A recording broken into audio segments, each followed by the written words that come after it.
to him so he can try coming to the meeting that way. Okay, we'll see how it goes. Morning, everyone. I'm just quickly going to shoot away. I'll see you in a minute.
Good morning, A-team.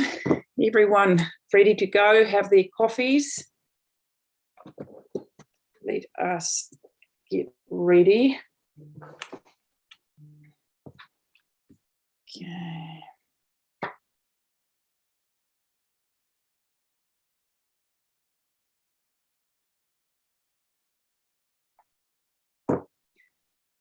Okay, who are we missing?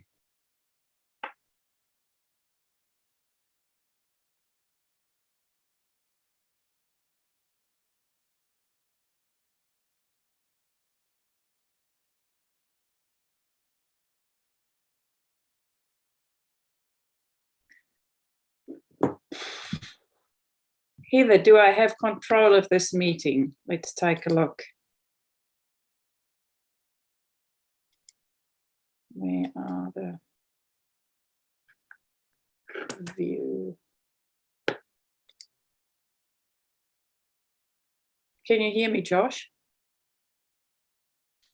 Yep, I can hear you, Your Worship. Good, thank you. Just checking.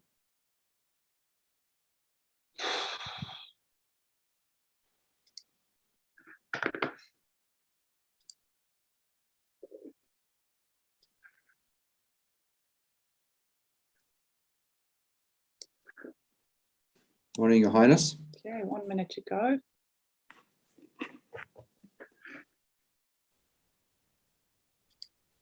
Morning, Tony. Sorry, Kerry. Look, looks like by sending you that link, I gave you my name as well. Hey, Leslie. Yep, the individualized links. At least I'm here. I didn't have one. I've been through everything. There's nothing. So yeah, never mind. I can maybe try and change it. Kerry, the invite will be from an email address, meeting support. You shouldn't have to, but you might want to just check your spam folder or your junk folder, but it should be there. Yeah. Meeting.support. It was sent yesterday, Kerry, at, can't see the time. Meeting support, can you let me know if Uncle Bill is online? The last meeting support link I have is for Sustainable Tide Awhiti. Oh, it was sent. Maybe just change your name. You know how to change your Interestingly, name. I got mine individually. I didn't get mine as part of a group, so maybe the royal folk are already getting cut out of the system. Quite possible, Tony. A top tip for everybody, by the way, is up in your up in the top corner. There'll be a button that says View, and if you hide non-video participants, then all of the boxes that don't have people's videos on will disappear, and everyone else will get more screen size. Tell me again. I didn't listen. What? The View button up in the top corner. Yeah. Click that. Yep. And then turn off non-video participants. Oh, I don't have that option. I don't have a view button. You do in the right top corner. No, I've got participants, mute, stop video, and share content. I don't have a view. Oh. Yeah, I don't have that option either. All right. It just says speaker or gallery. Mr. Fancy Pants. Well, it's a thing. Let me see if there's another way to do it. I've got mine says view, then speaker. It gives me the option to have a gallery or speaker view. Then it says exit full screen. Then it's attendees view, follow hosts view, speaker and gallery. So if you go to the people with no pictures and you click on their three dots when you hover on it, and if you click on that, then that says hide them. Oh, there we go. Okay, we're going to get cracking. We just Eva has Uncle Bill on, just trying to sort him out. So I thought, oh, Pat, you disappeared. If someone turns their video off, they'll disappear and then they'll come back when they turn their video on. Oh, there she is. So I'm just going to ask again, like I said, once we start our meeting, for councillors to please keep their videos on so I know you are part of the meeting. If you go to the bathroom or something like that, obviously turn it off because then I know you're not there. But once we start, let's just see who we have. Who's missing? So we've got Uncle Bill online. Terry is in as an attendee. He's not in as a panelist yet. I did see Andy in there a second ago as well, but I'm unsure. Okay, let's make sure I'm on the right Wi-Fi. No, I'm not. I can tell you it is all go at Chateau Stoltz today. We have a suspected broken ankle foot here with Alex. So, and Dion's on call, he's away. So if I slip away when my phone ring, it is just waiting for, I'm just waiting for the hospital to let me know when I can bring him in. Okay, let's get cracking. We do have a medium-sized agenda in front of us, but also a workshop afterwards. So good morning, everyone. I just open the chats to see. Like I said before, I am not able to always read the chat. Okay, I can see nothing there. So I am going to ask Sandra to open our hui for us today. Thank you, Sandra. You just need to unmute. Here we go. Good morning, everyone. So my thought for this morning was around a comment that I heard actually on TV first thing, and it was actually a poll that was being run about whether or not in lockdown this time we were getting fitter or fatter. And it seemed like everything was split 50-50. And my thought for the morning when I, at that point, had just put a cake in the oven was to pull on my exercise gear and rush off for a quick walk in order to be able to enjoy the cake that I pulled out of the oven. So my thought was around today and always our own responsibilities and our responsibilities to self. And for every action, there is a reaction. And so it's about taking responsibility for how we speak, how we act in order to encourage the most positive reaction in response. So that was my thought for today, but it's fabulous to see you all. And I know that the good Lord would be watching over us along with all his people who need him today. So thank you for that. Thank you for that, Sandra. I just want to ask if Terry and Andy, who are participants, they are not panelists, if they put their little hand up, will it also pop up on my screen?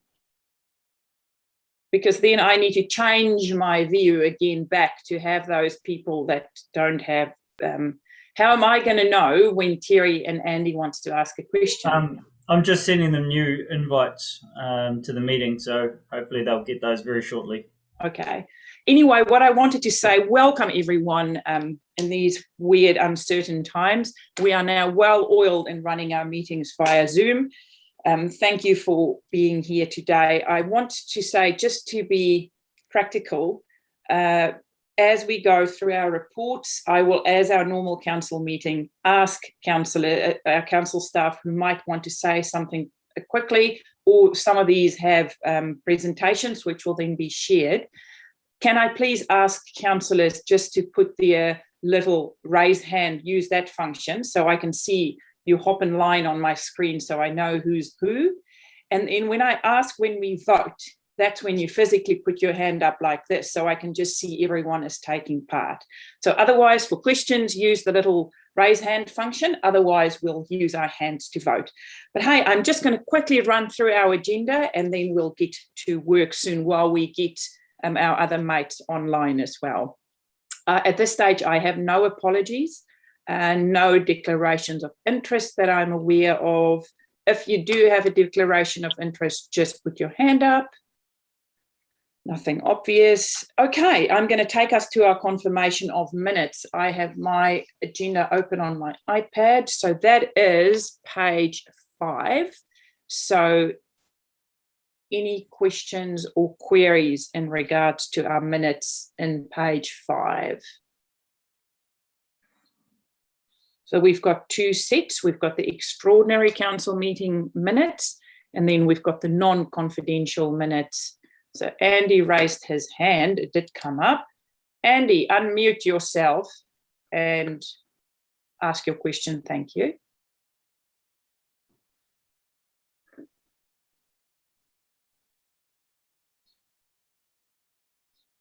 Hey, Andy, we can't hear you.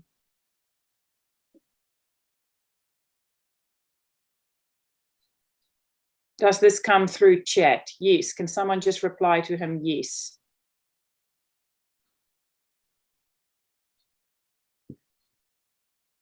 Heather, can I quickly ask, I know Shannon sent new meeting requests that we just help Andy and Terry to come onto our meeting as well. Terry's on. Terry is here. Yeah. You need to change your name though, Terry.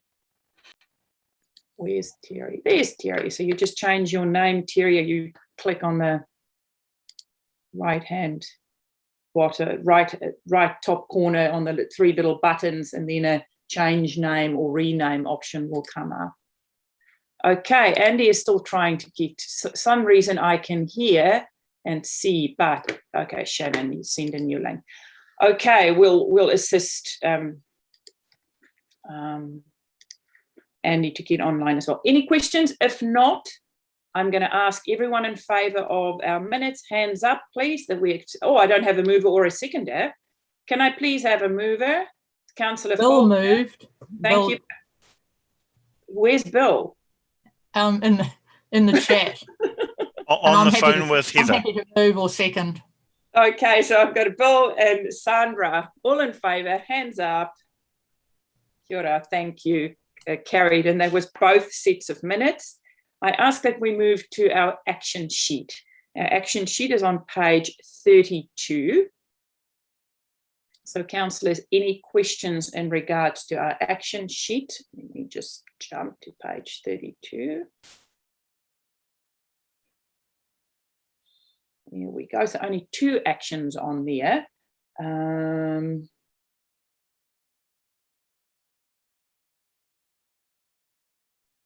Your Worship, action 2197, number 1, there is a brief update in the CE report.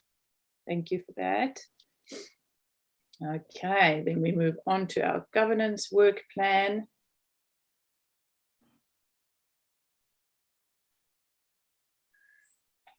Well, there we go. Hello, Andy.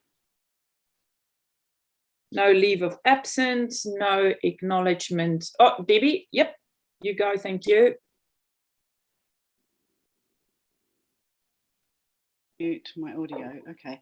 I just wanted to ask with, on the governance work plan in September, the draft traffic and parking bylaw, is that the heavy traffic thing that I've been asking about? Mr. Wilson. Through your worship, yes, that is. Thank you. Thank you. Okay, I'm going to go through acknowledgement and tributes, public input and petitions, extraordinary business, notice of motion, adjourned business. Okay, councillors, we move on to our reports today. So first report is our committee recommendations. So take a look at our committee recommendations, and that is on page 34. So if you take a look at what there is, so that's mostly to do, or everything to do with the skate park that we met around last week. So do I have a mover for us, for our— Yeah, I'll move, your worship. Yep, I'll say. I'm just going to ask, it's difficult if people just speak up, because I can't always hear who it is and I can't see the mouth move fast enough. So it's best if you use your hand, because then I can definitely see, or if you speak. Thank you, just to make it easier for everyone. So I have had Larry and Andy. Moved by Larry, seconded by Andy. All in favour? Hands up. Thank you. Contrary, carried. Okay. Now we are going to go to Nadine's report, which is on page 36. And after that, there will be a short presentation. Nadine, do you want to open the discussion for us? And then I'll open the floor for questions. Thank you. Thank you, Your Worship. No, I think you can see the activities are all covered for our last period, and I've got the directors are on hand to respond to any questions that are particular to the area as well. Thank you for that. Okay, councillors, do you want me to open up the report in sections, or are we just going to ask councillors who had made who have queries to just put up their hands? Thank you, Larry. You go first. Yeah, thank you. Yeah, just on page 56, and at the bottom of page 56, JNL have declined the offer of a second rotation forestry agreement with council. A more detailed report on this will be provided in the September quarterly update to the operations committee. That's the first that we've heard of this. So is there anything that we need to know before? I mean, I know it's going to be brought up with the operations committee, but this is a new thing that's happened. So I'd like a bit of commentary on it, please. Thank you, Michelle. Through you, Your Worship. So this is something that's recently come to light, and as we've mentioned, this will be going to the operations committee. It is very recent, and we are currently working through options around how we progress that forward. So whether that's obviously looking at other forestry operators or other alternatives. So it's something that particularly Pauline and I are very focused on at the moment, and we'll be coming back to the operations committee with an update. Okay, yeah, thank you. Pat. Just a supplementary to that particular topic, thank you, Madam Chair. Was there any indication of why Juukan chose not to continue the relationship? From early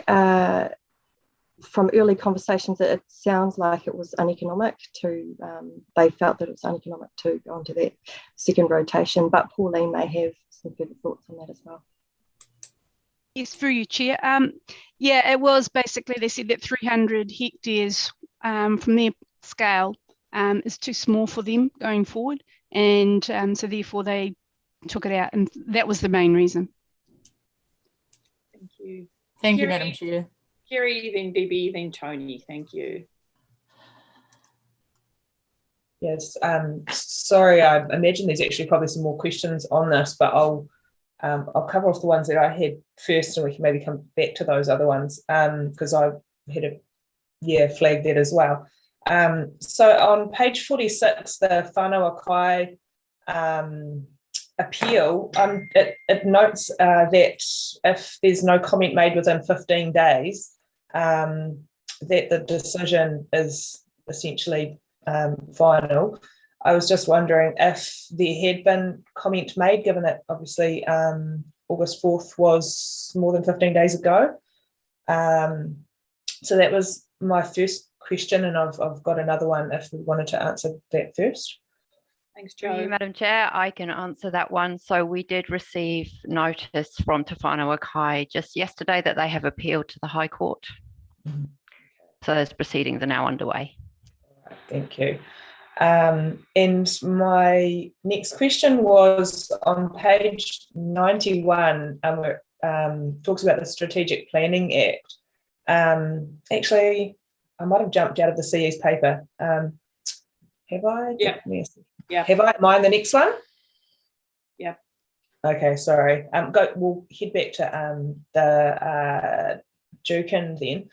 In terms of the process, what is the process of identifying who is going to take responsibility for that block in future? Is it a tender? What is the process? Through you, Your Worship. So that's something that we're currently working through, but if it were to go back out, it would be through a public tender process. Okay, thank you. Hey, councillors, I was just wondering if it would make more sense if I do break up this report in the sections so that we ask questions relating. So if you're on that contents page of Nadine's report, number 2 is all the central government updates. So what I'm going to ask, if councillors want to ask questions about the Three Waters Reform, Resource Management Act, other national information, now's your time. Thank you. Debbie.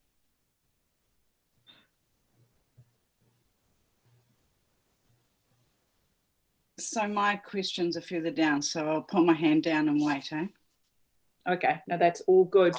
Nadine, I had a question in regards to the Three Waters. Last time when we spoke, I alluded to the fact that I really want us to be more proactive in going out to our community, or having a one-pager even in the paper, more stuff on our Facebook page that tell the community where we're at, what this will mean for them, what our timelines are. Can you update me a little bit? You were going to meet with your other CEOs. Can you just give me a quick update on where that is at?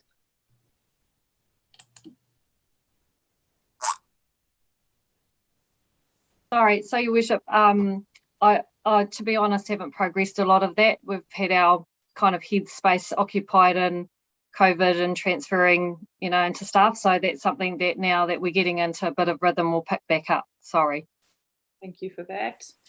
I will ask again next week, or once we move out of this stage. Anyone else want to ask? Meredith, you on central government updates. Thank you. Kia ora. Sorry, I'm hopefully I am still page 47 in regards to the trade waste bylaw. No, we on page. So what I'm going to say is we at this stage between page 3 and 6 of the. I don't know if that is the. No, the trade waste bylaw will come up soon, Meredith. Okay, sorry. Thank you. Okay, anyone else want to ask about this? Pat, central government. Thank you. I can't. Sorry, now I've got something else on the screen. I can't find my little hand, and I was going to ask Shannon to tell me where it is, but I had it the other day, but it won't come up today. So over at the bottom relates to page 44, the NES on high productive land, and it's just briefly mentioned in the Chief Executive's report. And I just wondered if we could have a more in-depth report of. I've gone off that page on my iPad, but it's briefly mentioned there. So can we understand what's going on, please? Through you, Madam Chair. So this national policy statement has been under development for a while, and it's one of the ones that keeps getting deferred and deferred and deferred. Did you want a report to Sustainable Tairāwhiti to provide some more context on the potential implications? Yes, please. I think it's really important for our region, and it's really important for business in the region. So yes, that would be really helpful if we could have a report to Sustainable in depth, so that we all know, well, most of us know that it has been around for a while, but we don't actually know the detail or the implications. So yeah, and I'll just give a very brief overview through you, Chair. So this is essentially the national policy statement that was in response to the loss of productive soils, particularly around Pukekohe, as Auckland expanded, and it's about the kind of criteria that councils will be directed to use to identify what is productive land or highly productive land to stop the urban sprawl. Tairāwhiti already has protections in place over the Poverty Bay flats, but there may be some additional work that's needed. And at the moment, the direction contained in the draft is that those kind of controls have to be in your regional policy statement. So we're keeping a very close eye on that as we start our TRMP review.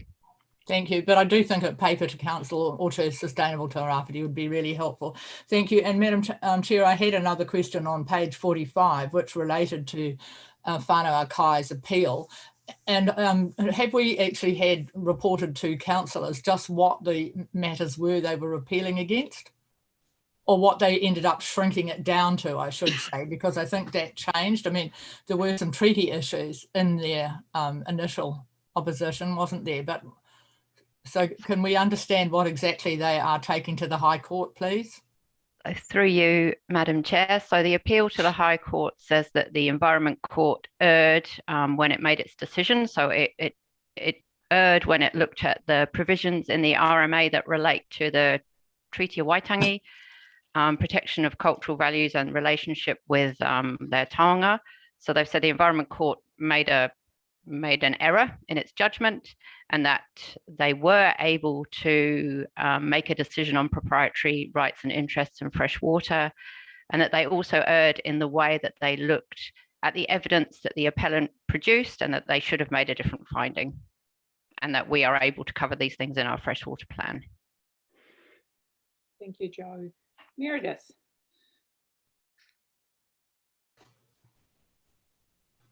Thank you, Your Worship. Mine was just in respect to the mortuary waste, the bylaw. Just talks a little bit about more conversations to be had. Just my question is really, how are those who work in this industry, this space, how are they finding this change? Because I know there's been some strong pushback to it, but timelines of where this bylaw for mortuary waste sits, just some information around that, please. Through Your Worship, we'll be putting a paper to the Wastewater Management Committee and Operations with an update on the installation of the Wisconsin Mound out at Tarahere. So we've been working on the designs and the final site location for that to make sure that it fits in with the existing operations out there, but we'll be updating in the coming committees. Thank you, David.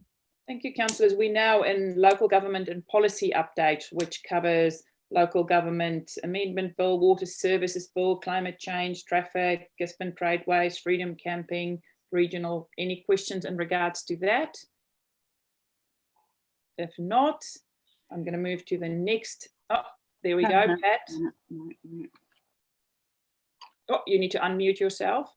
Just out of interest, because it was mentioned by one of the people at that hearing, that the damage, the semi-permanent camping did no damage. It's of interest that the site at Makaroa on Turihau Point, the grass is still not grown from where that permanent site or semi-permanent site of camping is, and worth looking at as people drive around Turihau Point. It is still completely denuded of grass. And then I had one further question, I think fits into that category. Page 55. I just wondered on, this is the Titirangi Summit, and this reference in the Chief Executive's report to the deed of trust. And so I just wondered what the status is of those discussions or changes, or where we are at with that at the moment, please. Through you, Your Worship. So Turihau Point, thanks Councillor Seymour. We are currently looking at that site, and there's quite a bit of work happening to make sure that we're well prepared for the season ahead. So those issues are noted. And regarding Titirangi Summit, we have work underway on the deed of transfer, and a report is going to be coming back in November regarding the outcome of that. We have a lawyer engaged to progress the options for the future of that. Thank you. Okay, Councillor Faulkner, thank you. Thank you very much. I just had a quick question about the National Emission Reduction Plan. I know Minister Shaw has been working doggedly on this since earlier in the year. With the plan, has there been prior consultation with local authorities, was my question. Have we had an opportunity to input in any way? I know that that's going to consultation in September. Does that mean consultation with local authority, or have we been previously involved in this? Thank you. Through you, Madam Chair, we haven't been involved to date, and we're not quite sure what the consultation will look like in September. Hopefully we will find out shortly. Kerry. Was it Kerry or, oh, yep, cool. Sorry, Kerry sounds a lot like Terry over Zoom. So my question was, in the traffic and parking bylaw, are we proposing to consult on engine braking restrictions at all? As per the deputation that was brought to council quite a while ago for out, I think they were in front of the Jolly Stockman kind of area, just noting, I think I was driving around before lockdown and noticed in this sort of centre of the island, it's really common to run into engine braking restriction areas just about everywhere. And whether that did feature as part of this bylaw to be consulted on. Thanks, Joe. Through you, Madam Chair. So that is something that could be in the bylaw. I would have to get back to you on whether it's in the current draft or not. Obviously, that can be something that you raise when the paper comes to council as to whether you think it should be in or out in the statement of proposal for consultation. And just remembering we won't cover the state highways, of course. Your worship, just on that, I think formally capturing that, because I know it has been raised several times by councillors around in the discussion points, so to make sure that it is there when it comes through to council. Will do. Thanks. Pat, thank you. Thank you, Madam Chair.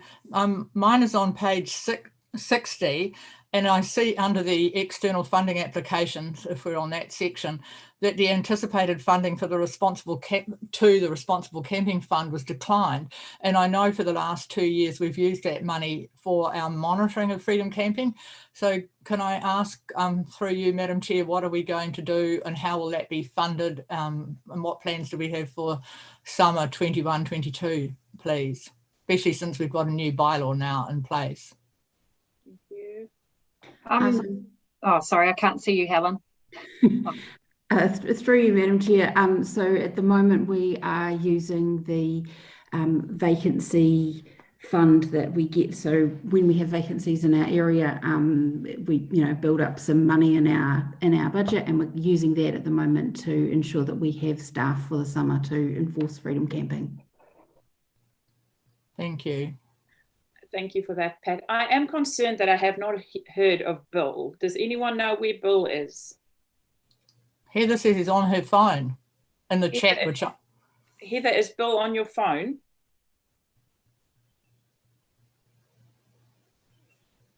There's no Heather.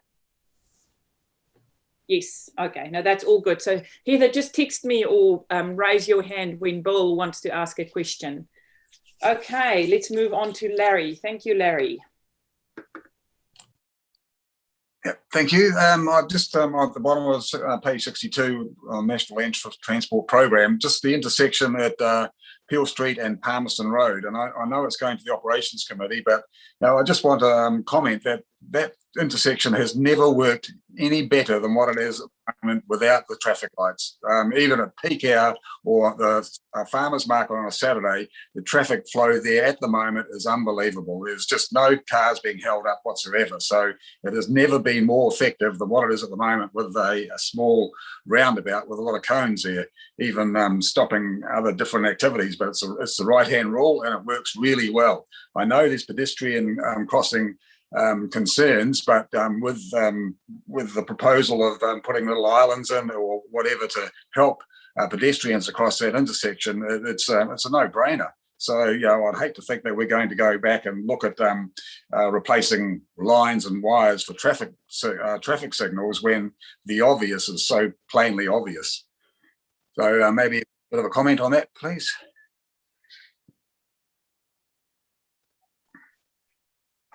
So through you, Madam Chair, we have got an options paper that will be coming to operations. We've costed up for the replacement of the traffic lights and then a roundabout and putting in pedestrian access. So we're just putting through the turning circles that we would need for the ambulances and for B trains, things like that, to make sure it's legal, but the paper will be coming to operations for their decisions to which way we go forward. Okay. Why did I think that you needed 2 sets of traffic lights for kids to do their driver's license exams? Who told me that?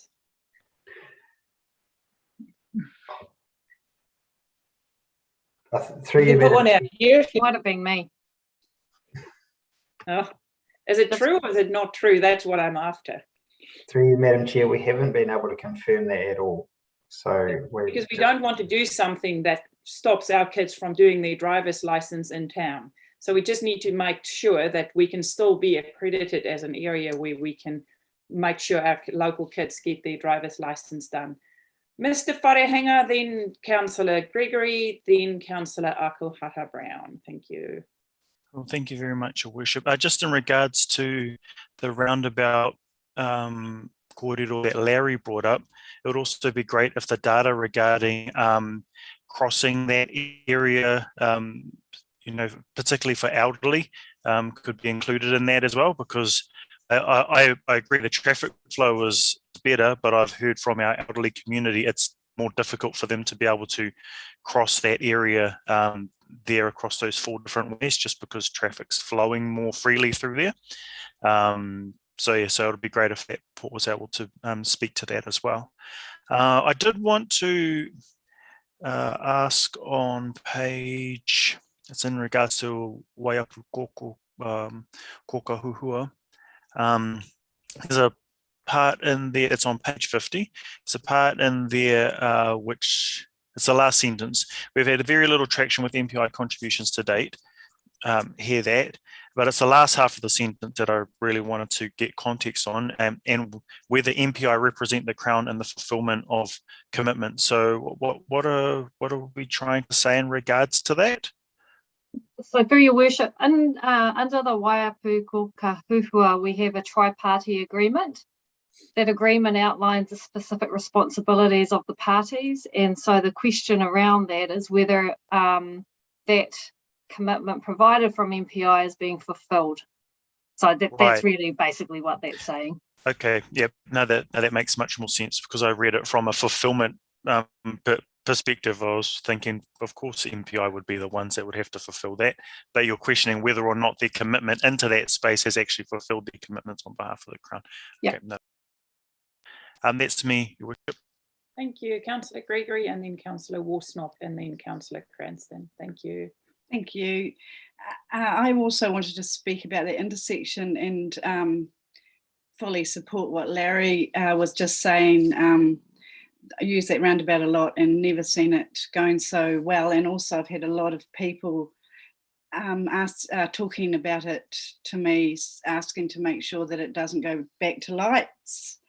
So I guess we'll see that coming up in operation soon.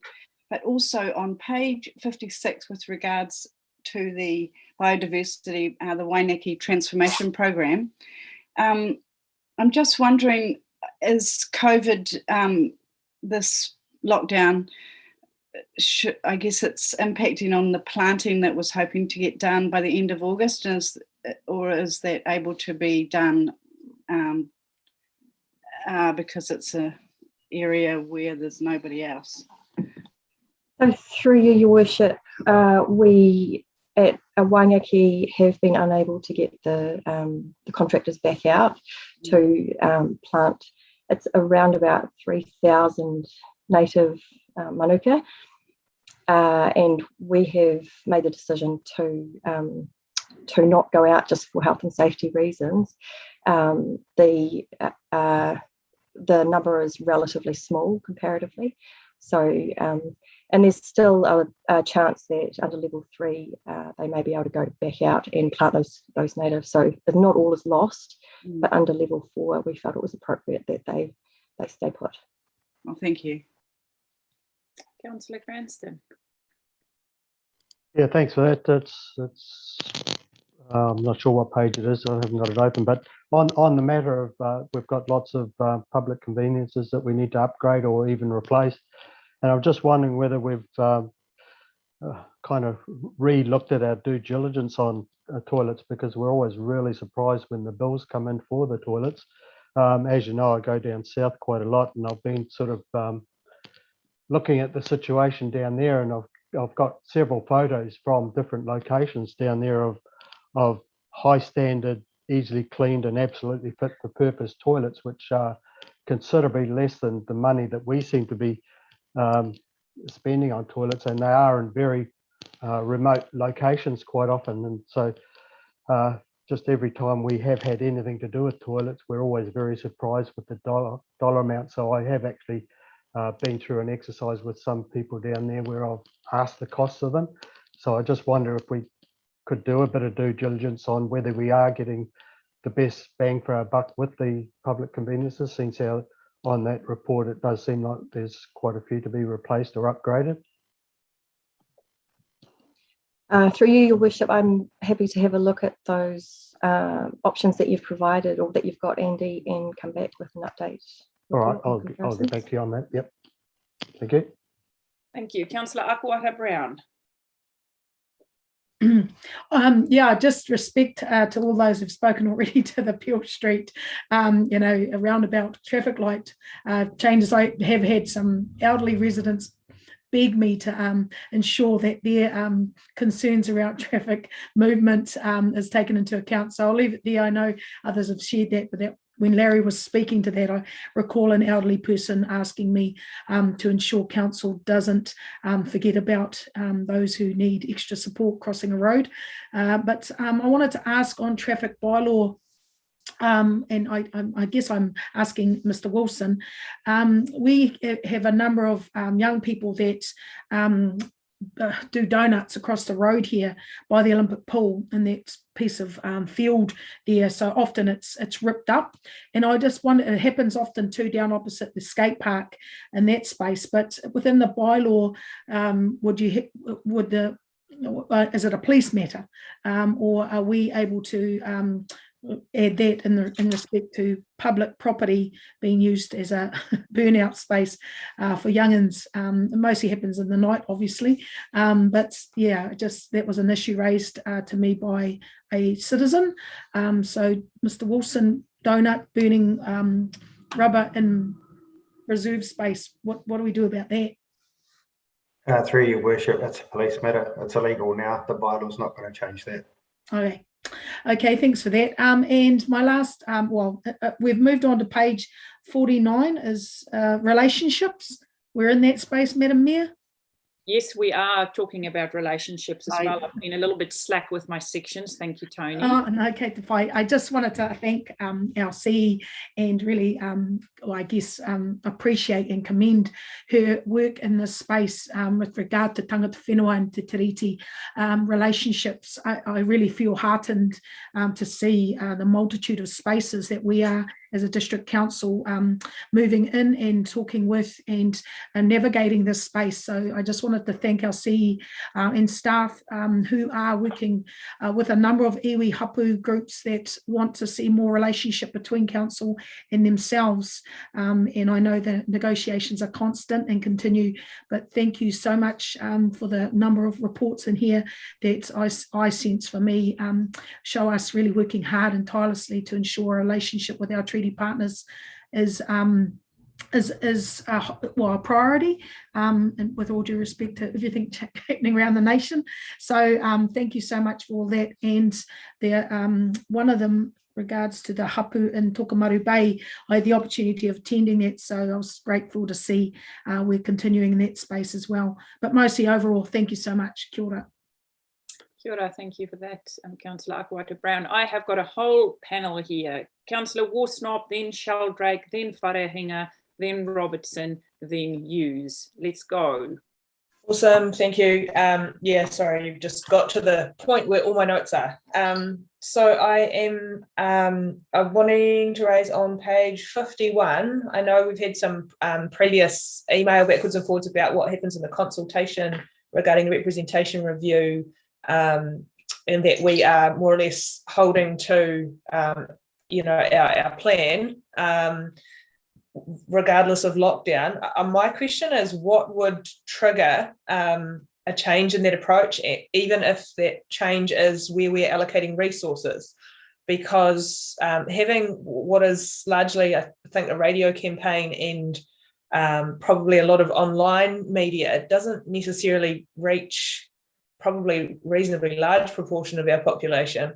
Are we planning to, reprioritise the resources that would have gone into other forms of face-to-face communication? Because it's likely that we're going to be, if not in level 4, then in level 3 for probably the rest of the consultation phase. And it's, not ideal, obviously, particularly for those of our community who don't use a lot of technology. So that's my first question, and I've got a couple of others. I'll respond to that through your worship. So just in terms of the timelines for everybody else's information, the timelines are set under the Local Electoral Act, and there's no intention, as far as we're aware, that that will be amended or suspended in terms of the timeframes that we need to meet. We do know that the Local Government Commission has already advised local authorities to proceed to those timeframes. In terms of our reprioritisation around resources, so the approach that we will take is very much what we did last time when we were in lockdown, and try and saturate the kind of non-contactable spaces. I recognise that that might be difficult for some that aren't as tech savvy, so we need to put some thought into how we're going to reach those people. We do know, however, that from our last time, and I don't have the stats in front of me, Anita might know if she's online, but we had significant input from previous online approaches and engagement. So we know that that does work. It's just how we can try and reach those that are going to be hard to reach in a different space. Yeah, thank you. So I presume that means hard copies or something. Sorry, my next point on page 55, just around the township upgrades, I just would highlight that I'm pretty sure Muriwai would consider that they're not 99% complete. They still have in excess, I think, of $100,000 outstanding yet to be spent.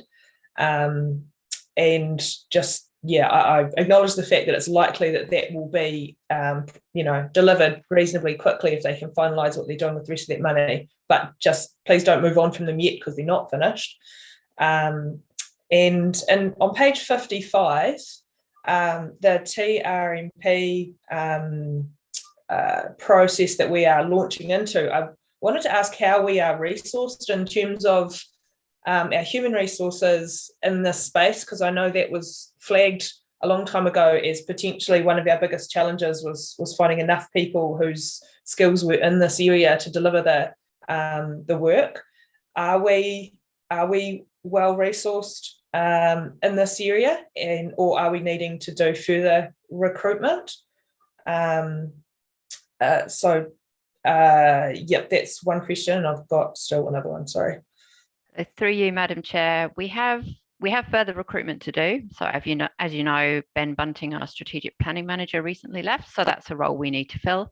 We've also, in the process of, we've just initiated a tender process through GATS, which is the government tendering system, to help secure a supplier panel to give us some of this technical advice and support that we need.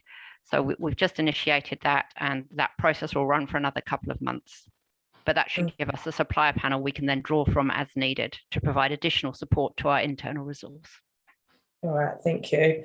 And page 56, that with regards to wāngake that has already been raised by Councillor Gregory, just probably this needs to come back in a somewhat more all-encompassing report, because 24 hectares of, knowing that we've got hundreds of hectares to work through, 24 hectares seems not enough. And does that fit in?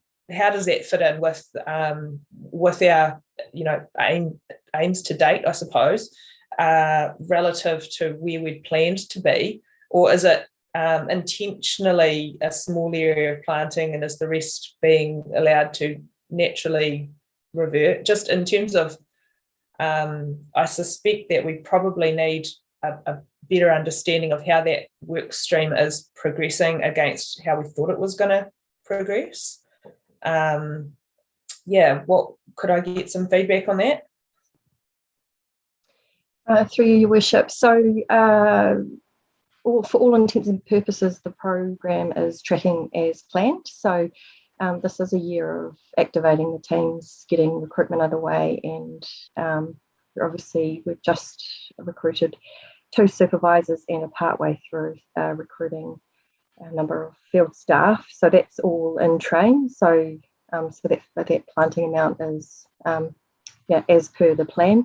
But I'm happy to come back to you with a further update if it would be of use. Yeah. Okay, cool. Yeah, that would be appreciated. Thanks. And on page 57, lastly, I have a question around the farm environment plans, and this is an issue nationally. Questions around plans that are held by councils, because everything that we have ourselves is subject to Local Government Official Information Act requests. Are these plans subject to LGOIMA? And if, yeah, what is our intention around how we, I guess, protect what is largely private commercial information? Someone's entire business is usually encapsulated in these plans, with the exception of a budget. So how do we treat those plans, and how do we protect the privacy of the businesses that are submitting them? Through you, Madam Chair. So yes, they are subject to LGOIMA, but we do have the ability to redact parts of the information if they are commercially sensitive. And that has been raised by some people completing plans. What we need them to do is then to identify what is sensitive and why, and it needs to meet those legal tests in the legislation so that we can feel justified in withholding that information from the public. Yeah, so that's pretty significant, because that's a process that's not clear for starters.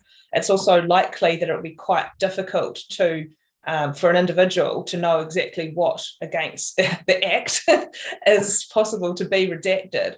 I know that some other councils have looked at whether the plans are not held by council, they're simply certified and returned.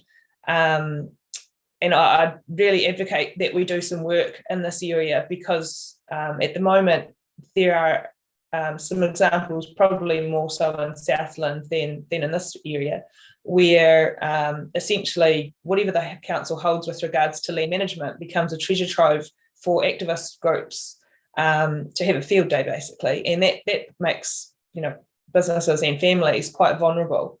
I think it's something that I would really encourage our team to work on, coming up with something that's a little bit more robust than you identify what's in the Act that we can't supply, because that's beyond the scope of most people's ability to do.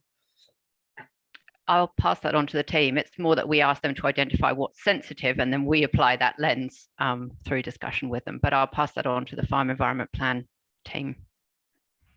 Thank you, Kerry. We move on to Councillor Sheldrake.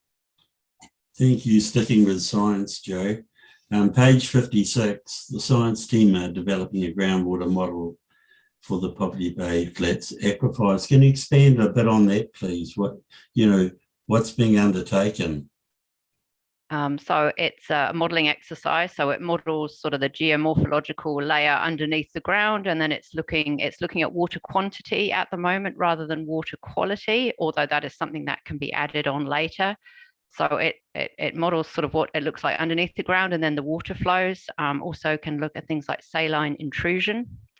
And then we can run a number of scenarios to see what happens to the groundwater resource under that scenario. For example, a climate change scenario, abstraction scenarios, etc., etc.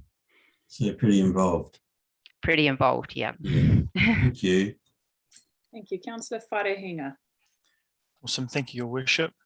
On page 54, just a general question in regards to our community facilities, but actually more specifically in regards to the pool. I did want to know from staff about how the potential going in and out of level 3 and level 4 lockdowns will affect our holding costs and therefore our timeframes in regards to being able to deliver on these community facility projects. Through Your Worship, so as at currently, the team are progressing with detailed design, so we're okay at this stage. We've already authorised early procurement, so that's been put in to kind of, mitigate what we're currently experiencing as well. As we drop in, depending what those alert levels look like as we move through, then that construction will become a permitted activity anyway, so we can proceed with that. depending again what that alert level 3 looks like and what that entails. But David, you might want to speak more specifically to the provision that we included in our contract for that. So through you, Madam Chair, for each of the big bills that we have on at the moment, there's an MB specific clause that relates to COVID-19, and it's around delays for COVID and what we have to pay out under the legislation and what we don't have to pay out. And when I say pay out, it's around stand down times and those things, and they're limited under COVID-19, but it's recognising that time delays due to COVID-19 don't come with significant costs this time around. So there's a standard clause that's rolled out across the country when it comes to COVID-19 delays and costs associated with.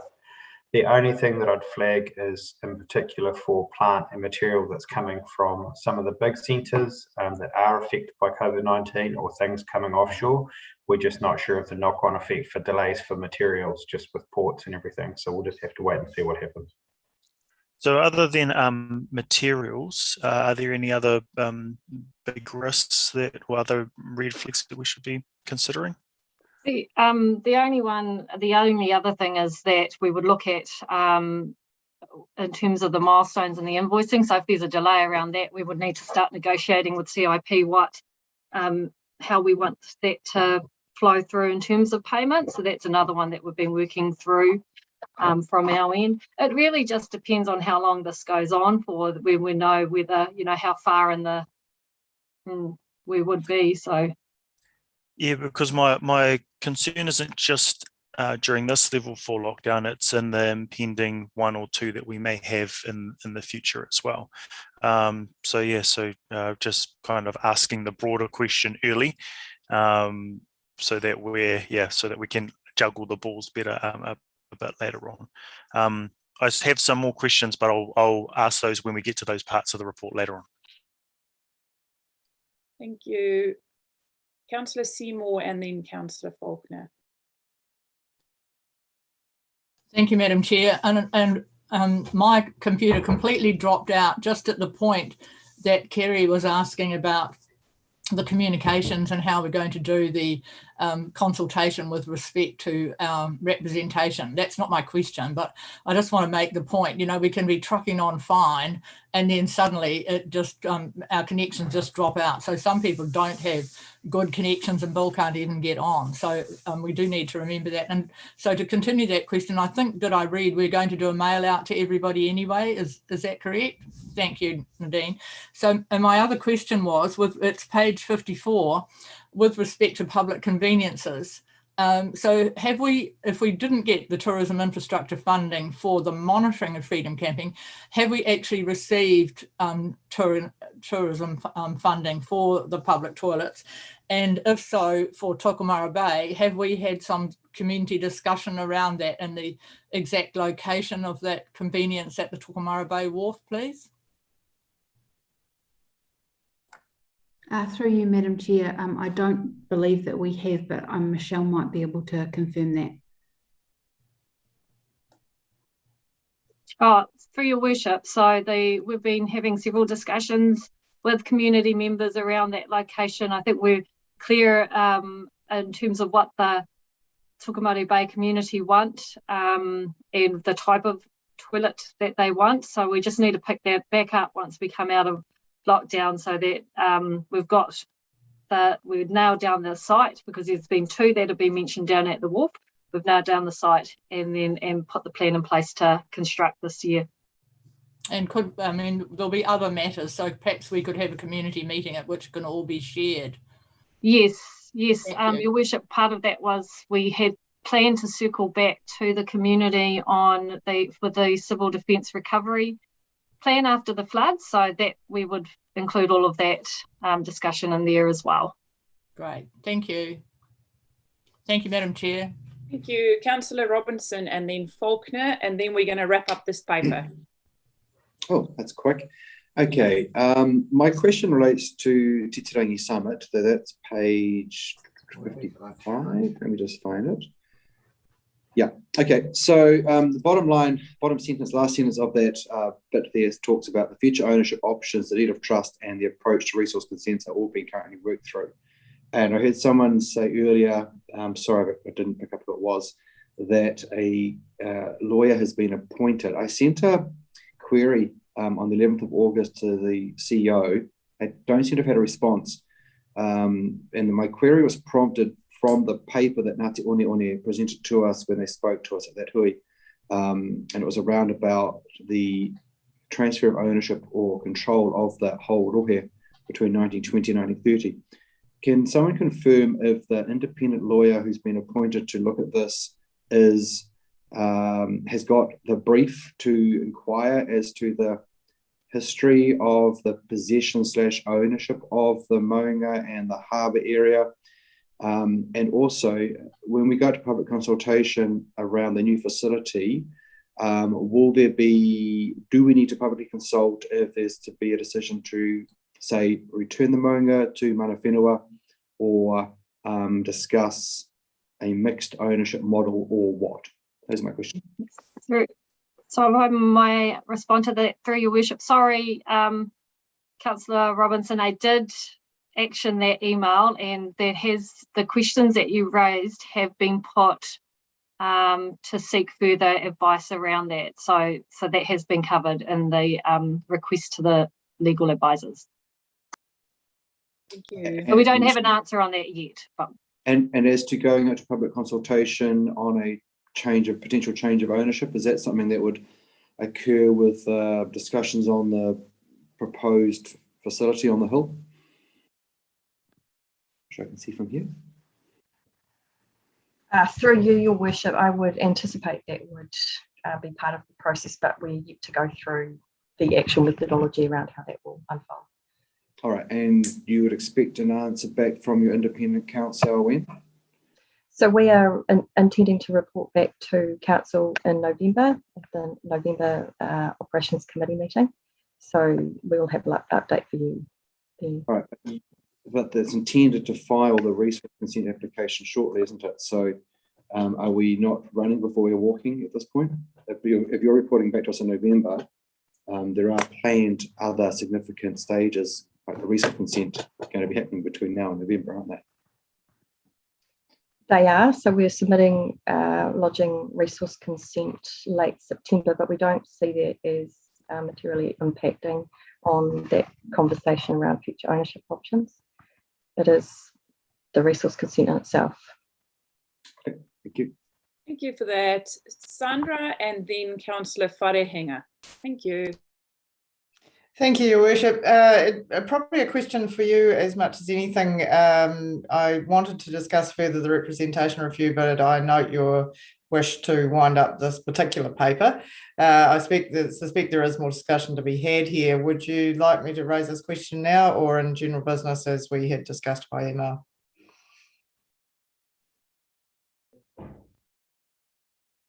Should unmute myself. Are you talking about the email you sent me this morning? Yes. Yep. No, you can. It's in this paper. You can discuss it now. Thank you. So my question is for the CEO, as you know, as pointed out, we do have statutory timeframes. You know, everyone I think would appreciate the fact that things are hardly ordinary right now, and ordinarily with something in with such fundamental change to the way ratepayers are represented in this region, we would look at face-to-face meetings, particularly across our rural townships and marae. It would ordinarily be part of this process.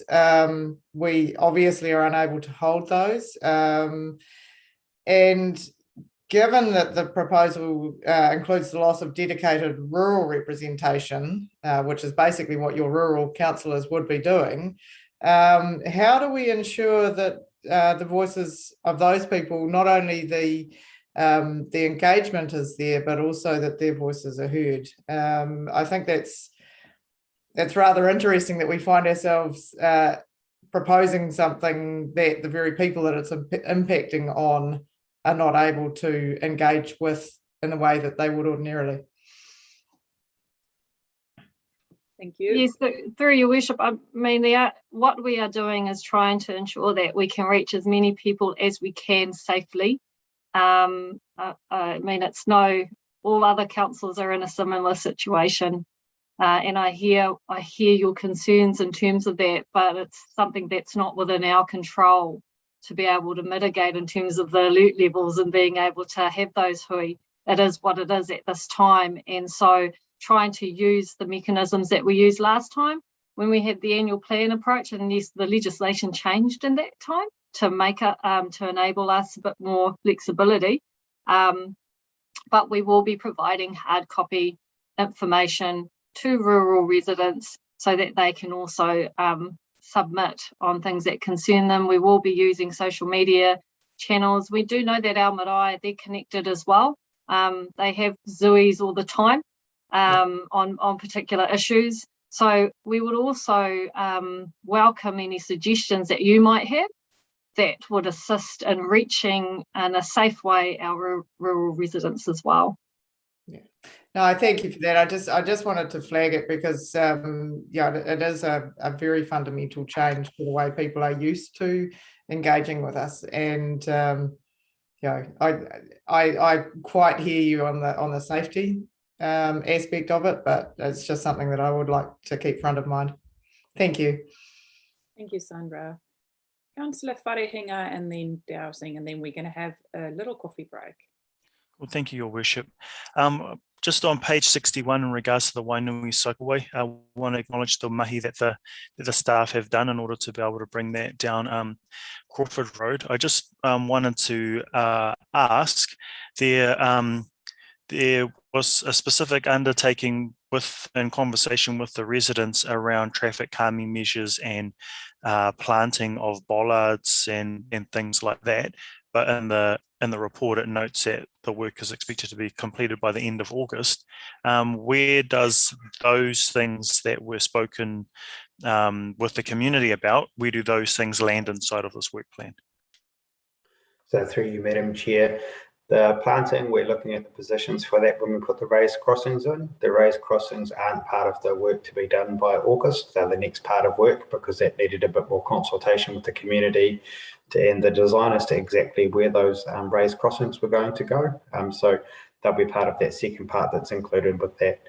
The plantings and the bollards is something that's quite difficult along through there because of the narrow width of the bollards to be able to plant in them. So that's something that we're looking to do, planting in other areas to compensate for not being able to do it through the bollards. What's the time frame? Thank you for that, Mr. Wilson. What's the time frames in regards to the conversations with the community, getting the raised crossings in and the other associated traffic calming measures? Through you, Madam Chair, I'll have to check back with the team, just given the lockdown and those things. I'd say the time frame will be pushed out, but I'll just have to find out when it is that they'll be looking to come out and do those. I can report that back. But will it be this side of New Year, like just as an approximate? Because I live in the area and I probably will get asked post kind of level 4, level 3. So I do want to be prepared with kind of an indication to my community. So through you, Madam Chair, the expenditures for this financial year, so it definitely would be this side of Christmas that we'll be looking to do that, depending on how lockdowns and things go.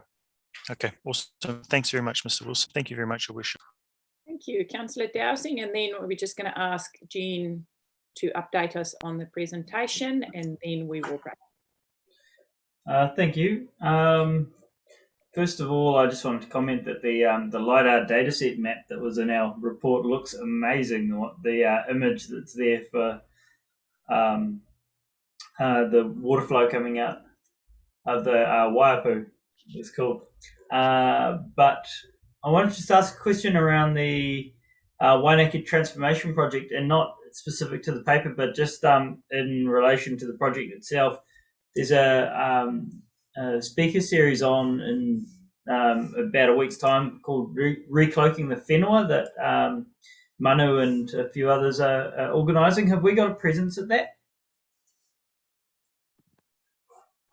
Through you, Your Worship, we do have a presence, however, not specifically on Wairakei. Okay, that's great. As long as we're attending and participants there, that's great.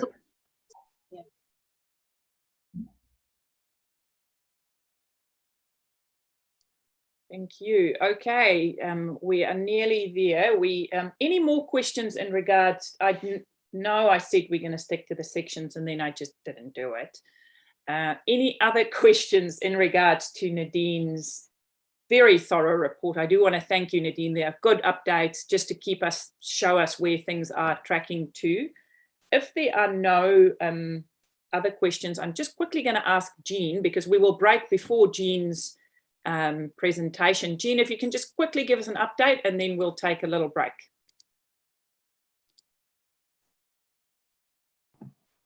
Tēnā tātou, tēnā koe, your worship. Yeah, so just as you can see, as per the CE's report, we have created the Te Matapihi platform, which is essentially, I guess, the gateway to our bicultural relationships through council and our mana whenua partnerships and te tai rāwhiti.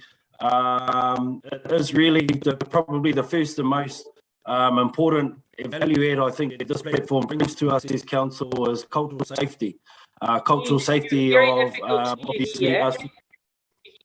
There's a crackling sound happening. If you just try again, you're very difficult to hear. Apologies, your worship. I'm in a very, very quiet space. I've locked my family in the cupboard down the other end of the house, so it's nice and quiet. I'm unsure where the crackling might come from. Perhaps it's better we break for a cuppa, and then I ensure that I'm in a space where the reception isn't challenging. All good. So what if there are no more questions, I think what we are going to do now, it is 10 past 10. 10 past 10. So let's say we come back at 10:30. That will give me 20 minutes to run my homeschool. And then 10:30, we start with Jean's presentation. If there are any questions that you guys might have missed, guys or girls, just shout out then. But please stretch your legs. I'm going to soak up a bit of sun, and we'll see you at 10:30. Thank you. Make sure I'll mute everyone so we don't hear you chatting.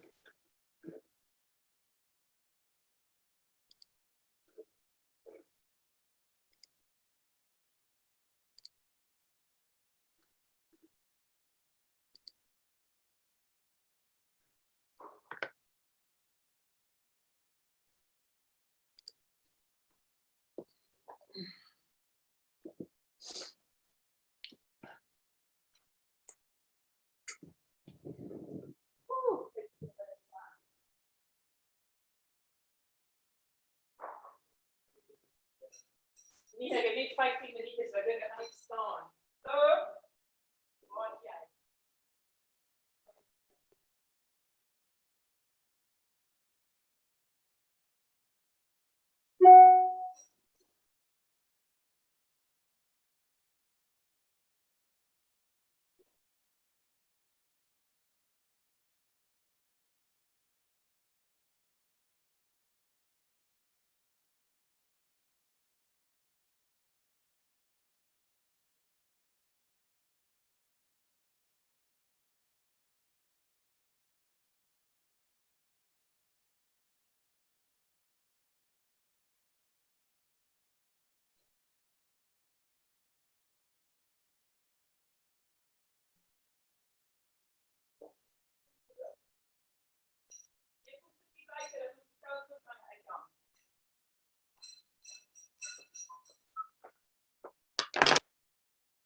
I pressed mute all.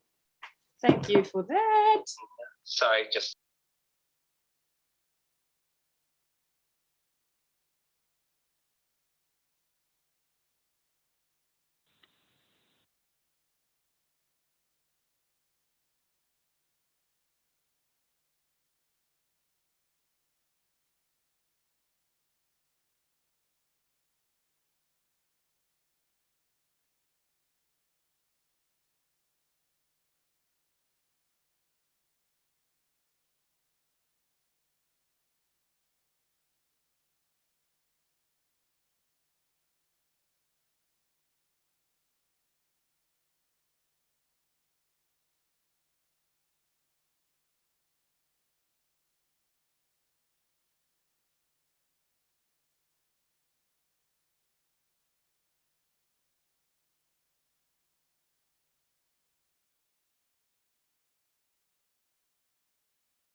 I ask everyone to mute and then I left my sound on. Luckily, James rang me. Thank you, James. There's one real friend in this council. We're just judging. It's all about judgment. Judge, judge, judge. Luckily, I do not speak English at home. So even though I did say stuff, you would not hear what I was saying. We It's can kind of make weird. stuff up and say what we think you were saying. Hi, we just got an email that the NCEA exams are pushed out now. They are going to start only on the 22nd of November, which is great for people with teenagers. And it will go till the 14th of December because Madame Stolz's homeschooling school is not, I think, NCEA approved at this stage. Isaac will be stoked to have more time to study. My children would have been totally. Beatings are not allowed under the new criteria, Madam Chair. Yeah, let's see your children. I'd love to see what they're dressed in. Are they being all Cinderella? Sacks. That broken ankle, though, that wasn't an accident. Oh, let me tell you, it keeps me on my toes. How's all the dicks mountain biking at Rotorua during breakdown? There's been 13. Language, councillor, we're being recorded. How about idiots mountain biking in Rotorua during lockdown? There's been 30 people admitted to hospital with injuries during the lockdown period. But you know, they kept that open so that people could go and walk and exercise there. I remember it was in the news saying they will keep the redwoods open, but then they have to reassess it because so many people were injured there. Probably lycra injuries. Could be, you never know. Pat is saying she's got a power outage in the break. Our power went off. So it takes a few minutes to get back on. Okay, we'll give her a few minutes. We'll see. She's obviously not paying her bill. Shocking. I was thinking it, but I wasn't saying it. Does she need a hand? Rural communities have to get tough. Oh, seriously, my look. Find any reason not to do any schoolwork. Now walked to the mailbox. He's bringing me a parcel that the courier delivered. Do you want me to ring Pat Your Worship and get her on the phone? Yes, please. Thanks, Luke. You're a star. Online shopping. I tell you, our courier comes here daily, my children. Yes. I didn't think that now I've got no excuse to fatten up. These are running shoes that I ordered. But I didn't realize that they would deliver stuff. Now I got an email this morning saying they delivered your running shoes. I saw the liquor van delivering booze and off to people's houses. I thought that was pretty extraordinary. Well, we discussed it last night at the regional leadership hui because we're seeing way more domestic violence because the alcohol stores have found a loophole. Last time under level 4 they could not, and the police are really they've raised it to NEMA and to MB because they're seeing so much more domestic violence now that the alcohol stores are delivering.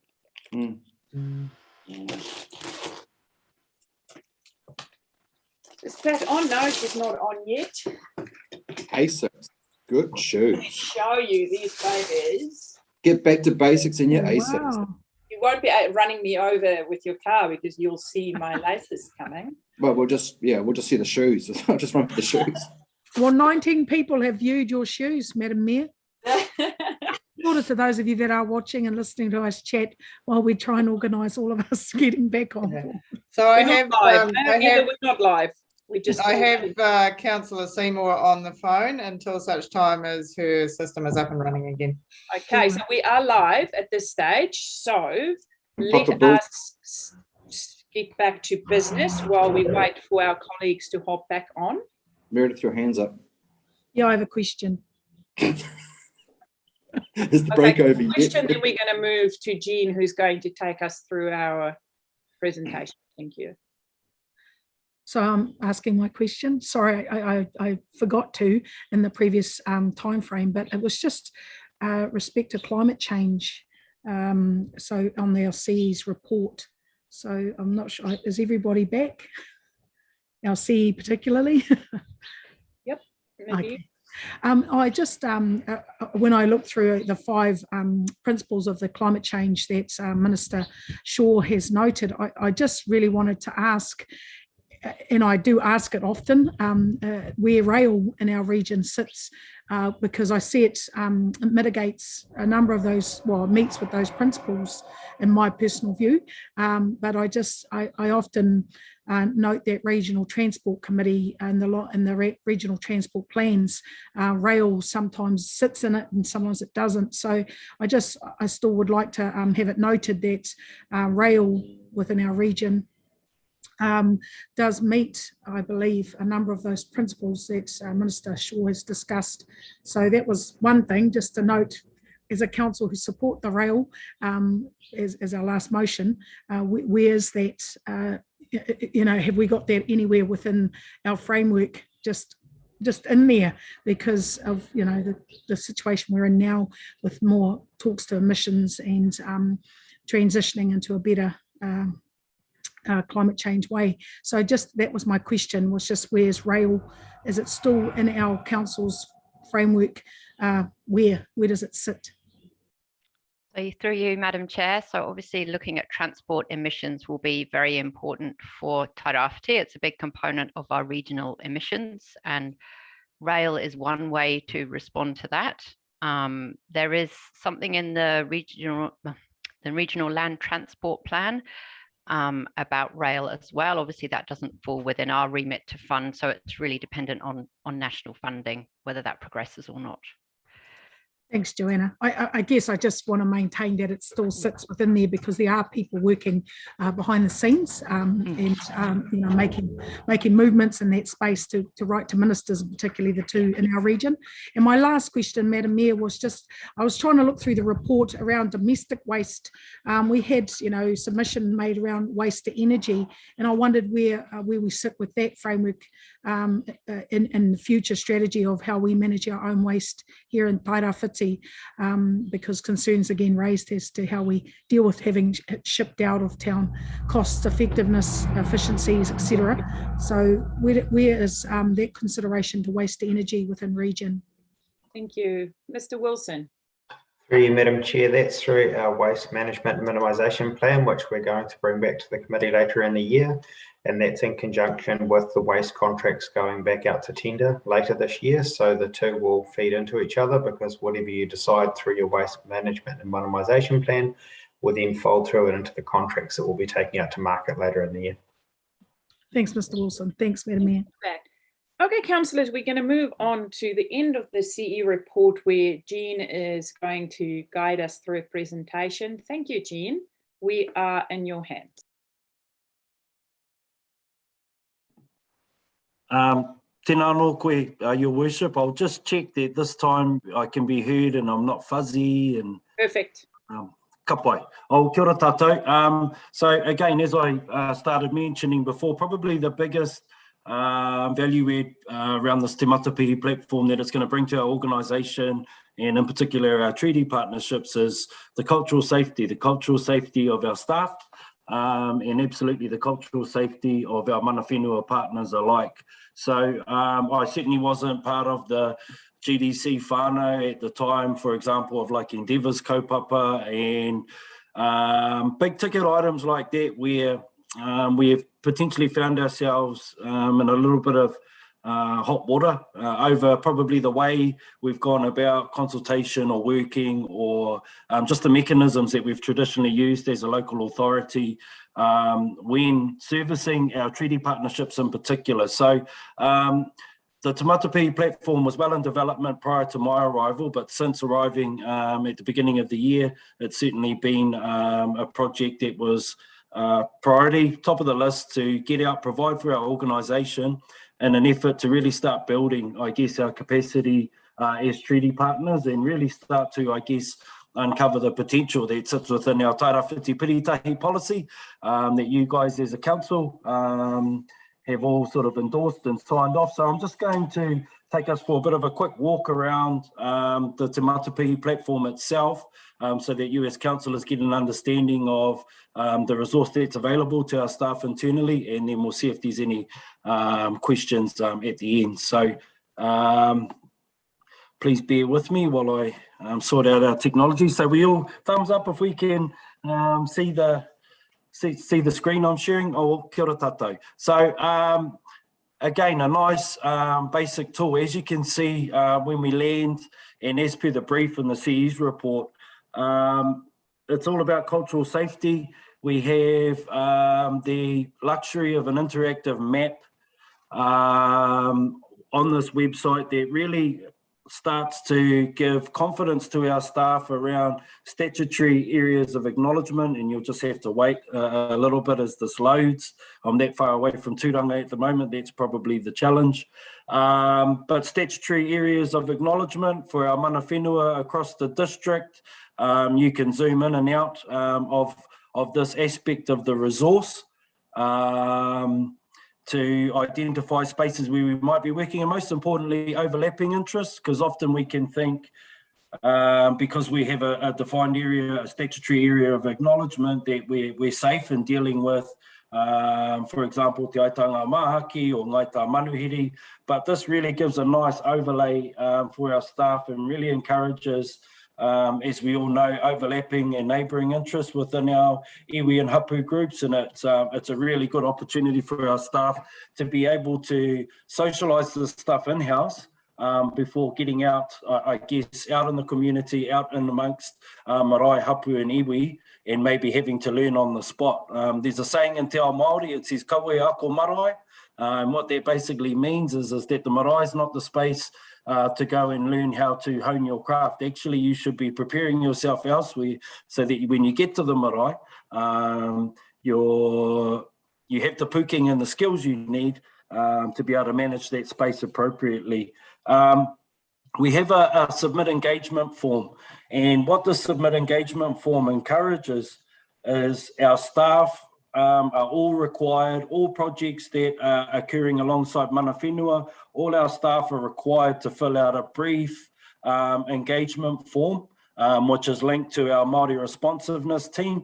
And this ensures that as council staff, we are asking ourselves the important questions that we need to ask prior to engaging with iwi and hapu in our region, to get all our ducks in a row internally before. Another real value add, I think, for us as an organisation, because it ensures that we are able to, one, to our Māori responsiveness team required with a lot of, and two, they are actually on our radar. As you will all appreciate, councils across the country, all big organisations, particularly within government departments, it's hard enough for the Ministry of Health knowing what the Ministry of Education's doing, let alone to employees within the Ministry of Health in different departments. So what that stands to do is really collectivise an organisational lens on all the mahi that's occurring with iwi and hapu partnerships right across the region. Can I rudely interrupt? I just got a message to say that we need to let Bill know. Oh no, he's gone again. I'm just going to ring him on my phone. I'm just going to mute myself because Bill was on and now he's off. I'll just ring him on my phone. Thank you. Sorry to interrupt. No, kei te pai. What we also have been very, very privileged to is within this platform, Walton Walker has done an amazing amount of mahi to provide a lot of histories, narratives, kōrero iwi of our iwi and hapu and te tairāwhiti, and there's a wealth of knowledge within these different sections on Te Matapihi that really allows our staff to understand, and they can be afforded a bit of context and relational information about our iwi and hapu, not only about them individually, but also how they interconnect as we go back through genealogy and how they interconnect. And it can start to grow an understanding and an appreciation for, I guess, the rather dynamic environment that we can find ourselves in as a local authority. when working in the space of iwi and hapu, and in particular our treaty relationships. And probably the last point that I'll just quickly touch on as a quick overview is that we have a space where we house all our settlement legislation, all our policies, all our agreements with our iwi and hapu groups across the region that our staff can access to ensure, as you can see, there's a settlement legislation section, there's a relationship agreement section, and a few of our key policies and guidelines down the left-hand side, but this is a space where our staff can access. And again, prior to going out and engaging with iwi and hapu, it's good that our staff get to socialise themselves within all these different spaces first, because it often sets a good context and provides them with a lot of knowledge and understanding prior to heading out to engage with our iwi and hapu groups across the region. So that's just a very brief overview of what the Te Matapihi platform is and what it will be providing for our staff as we move forward in this sort of growing space that we are as a council learning, I think, and understanding what being a good treaty partner to the treaty partners we have in our region. And I'm really excited, I think, about the journey that lies ahead, and this resource being only a very, very small part, I guess, to our organisation's efforts. And really also off the back of this, looking forward to spending some time with you as a governance group to really start to drill down and identify, set a standard and a precedence for Gisborne District Council in terms of what treaty partnership means to us. So that's all from me. Kia ora tātou. Thank you for that, Jean. What a awesome tool. I would like to. Is that available for us to also take a good look at it? Is it an interactive thing that's available to us and the public, or what is the deal? So currently the Te Matapihi platform is very much viewed as being very similar to Nau Mai, in the sense that it's an internal functioning tool. However, there have been discussions since its launch, and particularly alongside Heather, to understand how the information on there might be able to be accessed by councillors. So it is certainly something that we're looking at. Kia ora. Okay, I have quite a few questions. We start with Councillor Dowsing, then Akuhata Brown, and then Woolsnot. Thank you. Thank you. My question's along a similar vein, not specifically to us, but to central government. Is there availability for us to apply the same principles and share those details to central government so that they interact better in our region? That's a great question, Councillor Dowsing, and I think there's a real fine balance at the moment, simply because when we Aroha mai, Jean. So sorry to interrupt. I just need to speak to let Uncle Bill know we can see that you're on here, because he's been coming in and then hanging up. So Uncle Bill, we see you're on. We're going to be bringing you over to being a panelist. Aroha mai, Jean. I just really needed to keep him here on this phone call. As I was saying, a very good question, Councillor Dowsing. The fine balance that we have to treat is that a lot of the histories and narratives, particularly when we talk about the iwi stuff, they're not necessarily ours to share far and wide at this stage. So there will be a bit of working through around, if we are to open this platform up, what types of controls may need to be considered. There are aspects of sort of I guess confidential information when we think about having a database of all the different engagements that are happening across the organisation between council staff and iwi. So yeah, absolutely, I think it's sort of in the same vein as what Madam Chair has asked right at the beginning. But yeah, we can certainly look to innovate and see how aspects of this tool can be shared to provide value to the context in our region. Yeah, some sort of front end and back end split so that we've got our confidential side and then we've got a best practice side that can be shared amongst a broader audience, I guess. And just off the back of that question, I must make a mention that I really commend the staff that actually put this together prior to my arrival, because none of them are necessarily computer whizzes, and this was really created. It's an amazing resource, and it was really created off the back of just some real innovative people learning things on the spot. And so what you're suggesting certainly will require a little bit more firepower, I guess, and a little bit more support resource-wise. So kia koutou tērā the council table, if we come and tono later on for a bit of support for that, that's certainly something. Kia ora, Jane. Councillor Dowsing is finished, I assume. Yeah. I just wanted to thank you as well for the sharing of this resource, but I just, something that I think a lot of perhaps our public generally and others may not know, just some of the stresses that staff faced in respect to some of the conversations and backlash when we are discussing, transitioning and trying to role model better treaty partnership in a space that's well, quite frankly, struggled to kind of unpack that. And you can't make people unpack their own bias.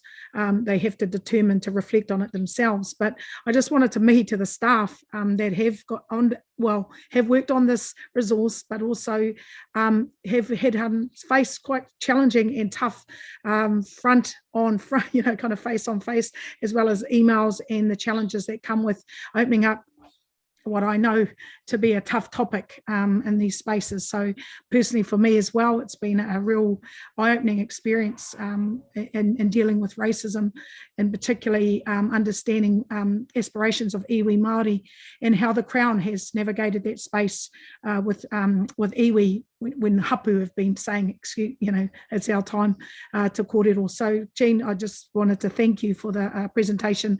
The resource ka mau te wehi, the kaupapa isn't easy, but it's challenging times for us all. And I think we will want the best outcomes no matter what we're talking about. So just wanted to ask, when you're in a council law position, how we can sit down and have a good conversation too with regard to this resource, so we have a stronger understanding on it, and when we're talking in the public domain, if we have those hard questions, we can answer them. So I'm just really interested in how we can be part of that, be at a workshop, but certainly unpack our own personal conversations to how we feel about this resource as councillors. Kia ora. Tēnā koe, Councillor Akuhata Brown. Yeah, good point. And I think off the back of the workshop that Council had with Paul Beverley from Buddle and Finlay, sort of on care of the piece of work that DIA are doing with us as a council, I think it really is timely, and it really is going to create a nice space for us as a council, and particularly you as governance and council laws, to be able to really draw a line in the sand and carve a path that's, I think, relevant to our region and the decisions that you make at your table. So, provided lockdown levels lift and restrictions lift, I'm really looking forward to spending some time as a wider group and really starting to understand that. I guess I really just want to make sure tauiwi understand this relationship as it continues, as we navigate it, because I know for many of them it's still a topic there's confrontation in it as such. So for tauiwi to understand this is part of our role, it's expected, and we have to do a good job of it, despite all the history and the context. Yeah, well, and you're right. But historically, these relationships have been defined by contention and protest and things like that. And what I'm really hopeful is that as a council, we might be able to understand actually what's our bicultural equity within our region and as a country, and to really start to hone in on those positive aspects of our bicultural foundations, and understand how we can sort of pull all that equity together to deliver for a multicultural reality, because we are a very diverse multicultural country. But I think as our bicultural foundations have a really a lot of good stuff to inform how we might approach that. Kia ora, Councillor Worsnop. Thank you. I'd be really interested in having access to that platform as well. I think it's something like a repository of all that information is something that's going to be valuable to anybody who, particularly, I think, and if you're tasked with representing these people, regardless of where the ward system ends up, it's going to be information that potentially people come into council not having, and that they will need in order to manage their role well. I guess my question was just, obviously we haven't gone through the whole system, so there's going to be stuff that we haven't seen. So my question was just, is it more granular than iwi alone, or is it planned to be more granular? Just because I note that there are issues where iwi might not be potentially the appropriate level to engage. And also there are some, what we probably define as hapu at the moment, who are actually wanting to be recognised as iwi. And is the context, is that something that we provide as part of this tool? Yes, absolutely. As an example, we all know as a council that Te Aitanga Mahaki is still negotiating their settlement at this time, and those nuances are alluded to within the Te Matapihi platform, and that at present, particularly from, I guess, the higher level iwi relationships, we are working off the best practice model of notifying all, where we think all are concerned, and then ensuring that there's that space and that dialogue created to ensure that we can move with confidence and not act or infer out of turn, really, and then ensuring that we just create the spaces where those conversations can be had.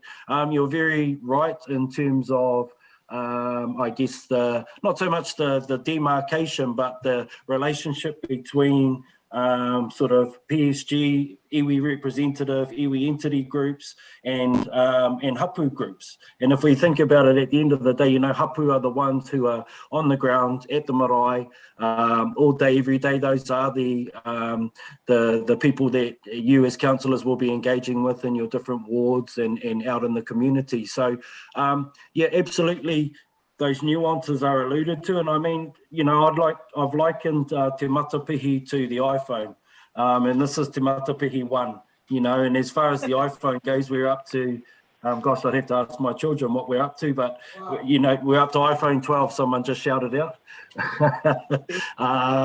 in my house. So it will certainly be a resource that's not final. We certainly have, I guess, plans in place and signposts in the road to consistently review, improve. So again, this is very much a first iteration and does provide all those beautiful things that I said that were shared in the CE's report, and absolutely something that will continue to build and grow. Thank you. Okay, Councillor Wharehinga, thank you. Can I just check? It's more of a checking thing. Uncle Bill, it says that you're able to talk now. It's *6, I think it is, to unmute yourself. Can you have a go at trying to talk? I think I hear you. Good morning, everyone. Finally, you're able to hear me. I'll send through the IT invoice for Wharehinga IT services a little bit later on. All right. Thank you, Josh. Talk You're about welcome, Uncle Bill. Talk about a bloody trial by. Never mind. Uncle Bill, do you have a question that you want to ask? Well, I was going to go back now. By this subject, it's something close to my heart. I've always said, in terms of Meridian, irregardless of whether it's at the top level, at hapu, or even our community meetings, the secret to success is ongoing communication and getting to understand each other's point of view and respecting it. Thank you for that. Fantastic. So, Bill, now you can mute yourself again, or... No, I'm not going to mute myself. I want to hear what people are saying. But I did want to, because I couldn't talk with that first paper, and with your forbearance, I want to talk a little bit about Waipu River and the issue in terms of council's commitment via the the JMA. There's great work going on there. Kerry Hudson and his team have provided oversight. There's lots of work going on, but there was a hui about a fortnight ago at Roro Marae, and I got criticised for not being there. Well, for a start, I understood council weren't invited. So given that we are, over the 10-year plan, putting in over $1 million, I think these kind of meetings requires our presence, and common courtesy would tell me that we should have been invited anyway. Thank you for that, Bill. And hopefully in future we will get an invite and we will be there. Well, you and I are part of the JMA, and Nadine organises the council. I must say the council staff in terms of the JMA have been brilliant. If you recall, there's been 2 or 3 times that the meetings have been postponed, not through council's fault, not through council staff fault, but through other people not being able to attend. I regard the JMA as a very important initiative in terms of the council, and we should give it our best shot going forward. I agree with you, Bill. And yes, you and I sit there on behalf of council, and our staff have been working really hard with the Ngāti Porou crew to keep things moving forward. And hopefully that would just we'll keep the motions going, even though it's COVID time now. I'm sure work is happening behind the scenes. Yep, Thank you for that. No worries. Okay, any more questions of the lovely Jean in regards to the Te Matapihi Wonder World that he created? Or he's shaking his hand that other people created and he put into, and everyone put into, but he's the face of it, Jean, so take the credit. No more questions? Hi, Jean, I want to thank you so much. I know we'll see more of this. I know as it grow and change, it's a work in progress, but thank you for keeping us up to date. Much appreciated. Thanks a lot for that. Okay, councillors, Dean, I'm just going to wrap up your report. Are there any questions that I missed earlier before we had a homeschool break to ask Nadine of her report? If not, do I have a mover and a seconder? Councillor Sheldrake and Councillor Dowsing. All in favour, hands up. Aye. 3, carried. Thank you, that is carried. Thanks a lot for that report, Nadine. Okay, we now move to our resource management reform, which was a big article. Thank you so much, Joe, for all the information you shared with us. I am going to open the floor and hand over to you, Joe, and you can maybe give us a few of your thoughts. You can take the report as read, and then we'll open the floor for councillors to ask questions. Thank you, Joe. Thank you. We do also have Tim Stoddard on the Zoom as well, who actually did the hard work pulling the report together. So I might just hand over to Tim. He's a fairly recent senior policy planner in our strategic planning team, so working on the TRMP review. So he might just have a few words of introduction, and then we'll manage the questions between us. Kia ora, Tim, and welcome to our team. Kia ora tātou. Thank you, Your Worship. So just a very brief summary. The report provides an update on the government's reform of the resource management system. It outlines the exposure draft of the Natural and Built Environments Bill, which was released for public feedback over July. I suppose the key points are there's still a lot we don't know. There's a lot of detail still to come. So that includes functions and roles of local authorities and planning committees, some of the key matters for council. So that's coming next year, early next year, when the bill's introduced to Parliament, and Council will have another opportunity to lodge a submission at that point. The other key matter is that direction from government is to continue with our existing policy work under the RMA. There will be opportunities to adapt and align the TRMP review as we go through this process, but yeah, introduction. Thanks. Thanks for that, Tim.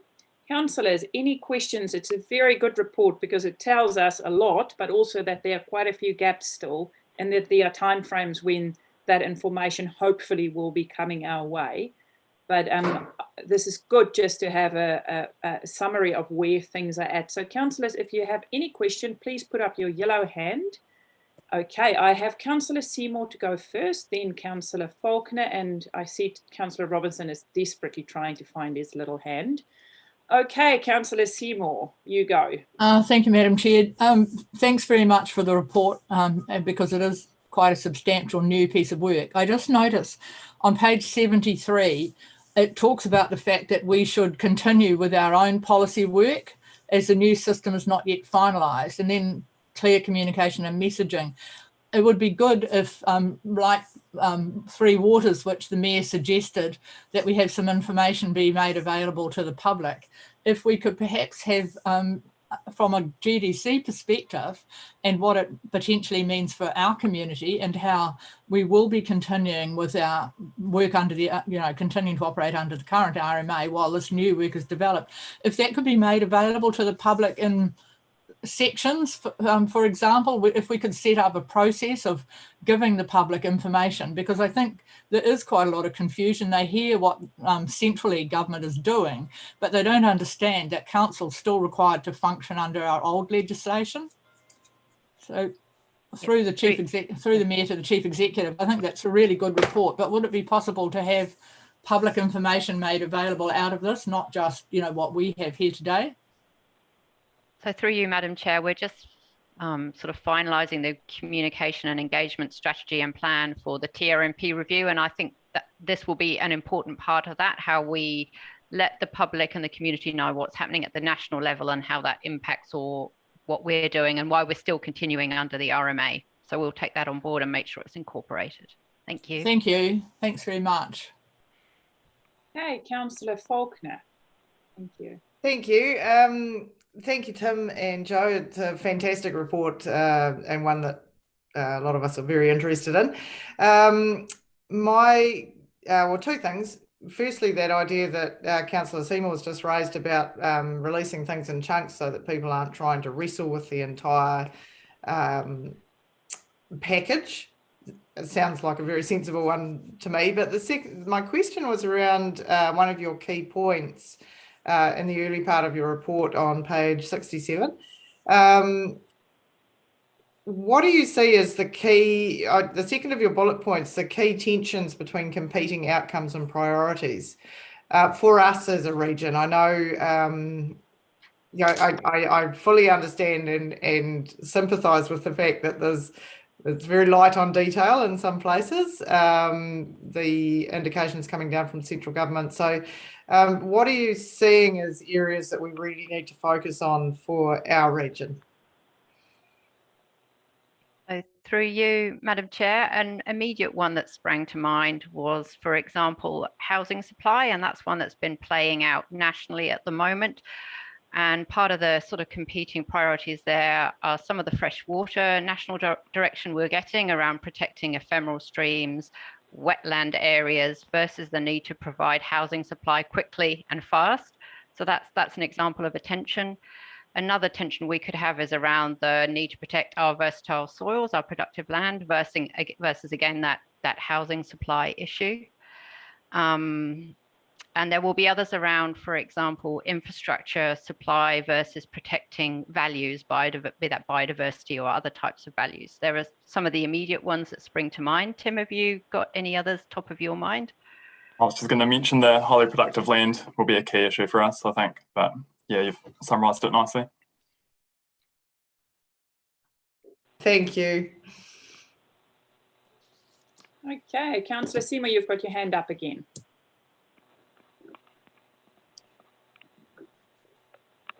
Sorry, did you say me?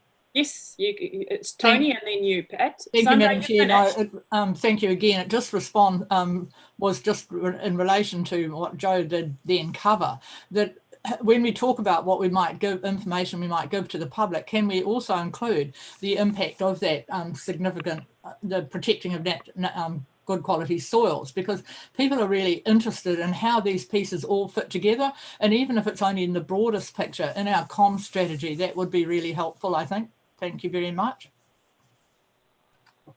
Thank you for that. Yes, I can see staff nodding.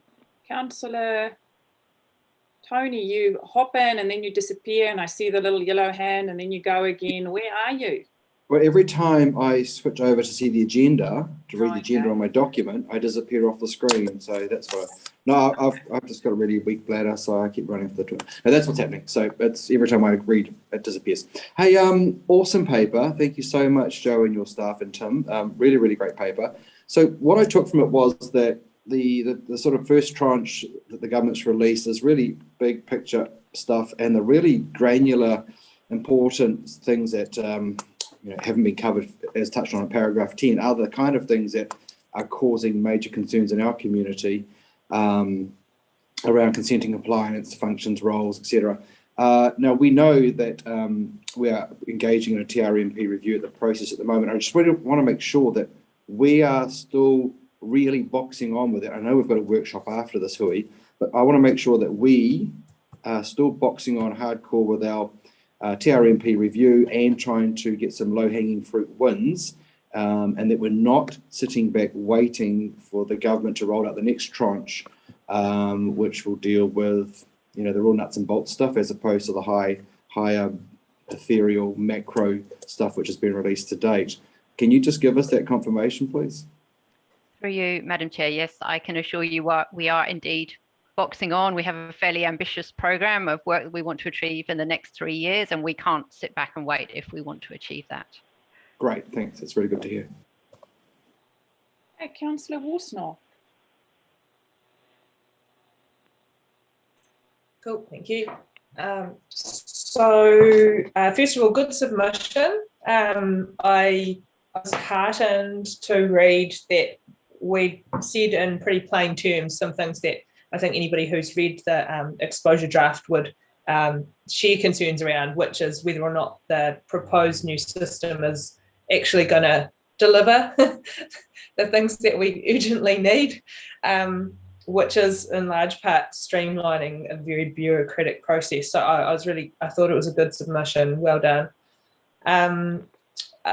My question is, I've got a couple. How do we advance the TRMP under the current RMA framework while knowing that the new rules, while the exposure draft doesn't seem to have been a huge improvement, you would expect that as a result of submissions that will change, ideally to become something more streamlined and easier to use and far less bureaucratic. That's the hope, right? Our earliest work is our most important work in the TRMP in terms of things that are urgently not right now, or that we're being, required to amend in the near term. If we do that work in line with the RMA, we potentially miss out on applying the better aspects of the new NBA because we've done it first. How do we reconcile that? Because those aspects and those early parts of the plan potentially are not going to be revisited for at least another 10 years. And yet the reason we're doing it first is because of how critically bad they are at the moment. And yet do you see my point? Yes, absolutely, through you, Chair. So there is a slight risk there. I think can take heart from there is some quite clear direction, although it's very high level, on where the reform wants to go. So more of a focus on outcomes. So we'll be adopting that as we go through, for example, our regional policy statement. Those matters of national importance that are currently in the RMA are still in this exposure MBA, albeit expanded, so made even broader and framed slightly differently. The indication we've been given is that the national direction that's currently in place isn't going to change. It's just going to be reformatted into this national framework that they're calling it now. So that is still all in place. So we know that direction. That's giving us a very clear steer for things like freshwater, urban development, coastal environment. And we're just going to, it's really important that we keep in close contact with central government as this goes on so we can see how their thinking's evolving. They have indicated that they will be engaging more closely and more meaningfully with local government, and we really hope that that is the case. We don't know what that's going to look like yet. At the moment, we've had to sign non-disclosure agreements to get any sort of access to more information than's available publicly. So I really can't say anything more on that. All I would say is, although it's a reform, I don't know how fundamentally drastic it's going to be in terms of we still have the same issues. The community still wants the same things. We still have the same conflicts to deal with. And I think actually starting at that regional policy statement gives us a really great opportunity to work with our community, Mana Whenua, stakeholders, our council, to find out, well, what do we want? And then we can just change that to fit the framework as it changes. So that actually segues really well into my second question. How appropriate is our spatial plan to act as the scaffolding and with this early work, given that at some point this work is going to transition into the National Environment Act, which is required to be plugged in really closely to the Strategic Planning Act, which will in some way, shape or form replace essentially what we've done with our spatial plan. I'm presuming, given that it's actually an act, it's going to have a whole bunch of requirements in it, as opposed to our spatial plan, which was largely an initiative of our own. How well can that plan in its current form serve the purpose of guiding what work we are undertaking, so that it doesn't need a reinvention when that plan essentially transforms into the National Built Environments Act? So I think the spatial plan will need a refresh to meet the Strategic Planning Act requirements. And we always intended to go back and review and refresh it anyway. I think that it still provides a really good framework, particularly for working under the RMA, and for understanding some of those values and aspirations that the community had for our natural and built environment. I think it stands us in really good stead for that. But I do think we will need to go back and revisit our spatial plan so that it fits within that new Strategic Planning Act framework, whatever that may be. We have heard discussions, and I think it was in the MBA exposure draft, that there may be a transition period of up to 10 years. So, what we do now won't immediately become redundant. There'll be a transition, and it will be phased. When the RMA came into effect, there were plans. It took up to 10 years to get plans up and running under that piece of legislation at the time. But are we able to do, a scan, I suppose, canvas what we think needs to be augmented in our spatial plan, so that the plans that we're doing now, once again, come back to the fact that the earliest ones are our most urgent and most important, to make sure that while we can revisit them in 10 years, that actually we've done the groundwork in preparation for what we think they'll be asking for us in the next 10 years anyway. So through you, Madam Chair, that's exactly what we are doing, endeavouring to do. And this is my sort of personal, professional view. I see a lot of what will go into this regional strategic plan will probably what could go into a regional policy statement. I don't know if a regional policy statement will exist under the MBA. I think it may become more like your regional strategic strategy, whatever it ends up being called. So the work we do now on that RPS will stand us in really good stead for our new revised regional spatial plan, particularly thinking about the work we'll be doing as well on housing and infrastructure needs and what that looks like. Cool. I just wanted to say, Kerry, as well, Nadine and myself had a Zoom meeting with Minister Allen a few days ago, and we also asked her to use us as a pilot for that regional spatial plan, because we think we're in a good position to be a pilot that the government can then roll out across the country. So fingers crossed, and let's watch that space. Okay, kia ora, Councillor Akuata-Brown, then Councillor Foster. Thank you. Thank you, Madam Chair. The spatial plan came to mind, so thank you, Kerry, for asking that question and for your comments just now, Madam Mayor. Mine was just with regard to all these changes, because I'm always looking to upskill and be more professional in my role as a councillor. So the training, the RMA training that councillors often are offered to train as commissioners in the hearing space, where does that sit now? And is it to be upfront, wouldn't it be in the best interest of all of those who are on councils, well, to some degree, I have that training just based on all the changes, the reform and the acts that are to follow and what that means? Because I know generally only a small select group of seemed more interested do the training, but just acknowledging that we are in a time of really, well, it's been real necessary to understand complex legislative change and how much we as individuals, we hear back and get reports, of course, from staff. But I just wondered about the training space of the RMA for those who are trained commissioners now, how they felt respect to changes, and whether we should all have some kind of part of that training just to simply get our heads in the game with all these changes and reform upon us. So yeah, that was my considerations in this report. Kia ora. Nadine. G'day, Your Worship, if I might respond to that just in terms of the training. So with the changes that are going on in the RM space, there will be some changes to the training of commissioners. When that happens, I don't have the detail around that. But just in terms of our own processes, if councillors were interested in that, we have a process that you go through in terms of raising that with a worship, and that gets approved or otherwise. So there is that provision in place. In terms of all of council, the changes are such that they're moving to more technical orientated panels. So I think you'll see less of elected members.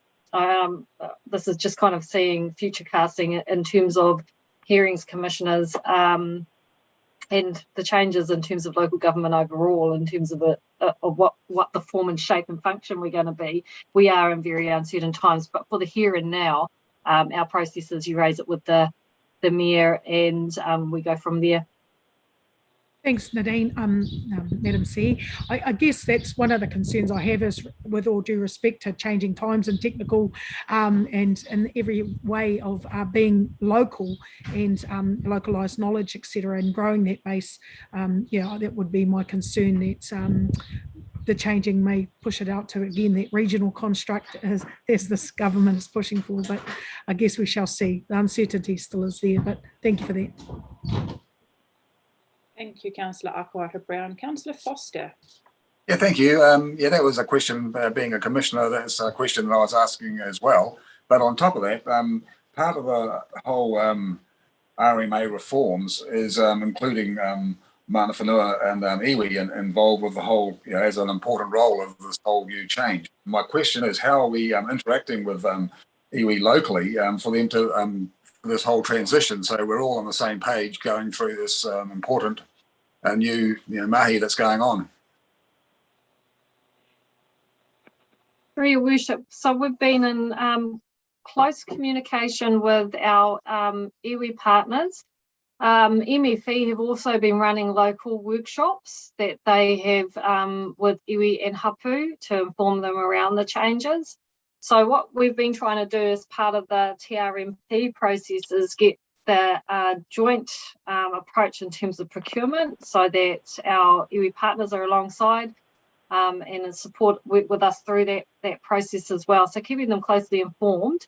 But we're not the only players in here. We know that MFE have been active in that space. They've ran some hui up the coast also just prior to lockdown. Okay. Yep, thank you. Thank you. Any other questions in regards to this paper? If not, can I have a mover and a seconder, please? I see Councillor Akawaka-Brown and Councillor Foster. Hands up. Kiri, do you have a question? Yeah, just wanted to ask Joanna, what I haven't really formulated an opinion, and I'd like to hear your opinion on essentially the removal of the direct responsibility for councils in the the plan formation space, the commission that they're planning to establish. Is that something that you would expect to improve the way plans are made, or not? That's a tricky one. Through you, Chair. I guess the way I've seen some material coming from central government, I don't think they're quite sure yet they have some competing priorities themselves between involving the community more and more meaningfully and more effectively throughout the plan making process versus making a very robust plan hearing process where potentially you have an ex-environment court judge as a chair, you allow for cross-examination, you have pre-circulation of evidence, none of which is particularly palatable to the community being a part of that process. So I think there are some really important issues to work through. So at the moment, the clear steer does seem to be towards removing, if you like, your elected members from the plan making hearing panel, like the CE was saying. I can see some benefits in that. I can also see some disbenefits in that. I think what will become really important is elected members are fully engaged in the actual plan making process before it gets to the hearing. So that's where you have your influence and you help steer the direction. Thank you. So I do have a Councillor Akuaka Brown, I can't remember the word I used for this, moved the paper, and Councillor Foster seconded the paper. All hands up, all in favour. Carried. Hey, Joe and Tim, thank you so much for this paper. We look forward to working with you as things evolve and more information become available. But thank you so much. It was a very thorough report and good to read. Councillors, we invite Mr. David Wilson to the table. Kia ora, Mr. David Wilson. We move to page 174, councillors. It is our update on our wastewater treatment plant. And Mr. Wilson, are you going to share a screen with us or something? Through you, Madam Chair, I've got Gary McDonald from Becca online as well. So Gary's going to share a presentation that we've pulled together just to update the councillors on where we're at the moment. Just so people can see what it is that we've been doing with the wastewater treatment plant and the progress to date. Gary doesn't come on, I'll just share my screen because I think I've got the same presentation. Sure, Gary was on earlier. We might just... Oh, here he is. There we go. Welcome, Gary. Thank you for sharing with us. And the floor is yours. So I'll talk through just a number of the slides that are on here, just the introductory ones, just as Gary gets set up. So what we're just going to do is quickly cover off the wastewater treatment plant, but I'll just touch on a couple of the other parts that are we've been working on as well with the Three Waters review and just where it is that we've been working on the Ruatoria and Muriwai projects at the same time. So if you just want to click through, Gary.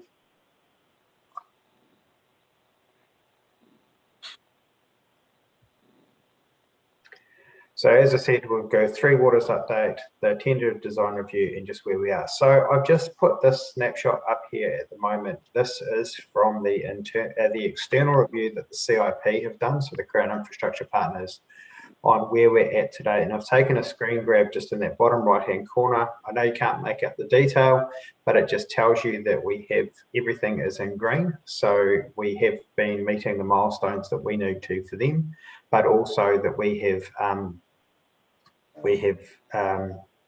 committed 15 million of the $26 million overall that we have. So just to clarify that, remember they gave us 11.03 million, 7.5 was at the wastewater treatment plant.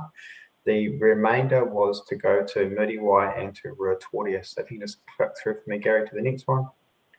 So just a quick update on where we're at with Muriwai, and I won't read all of this out in date to you, but that's $2.7 million there. We've spent about $150,000 so far.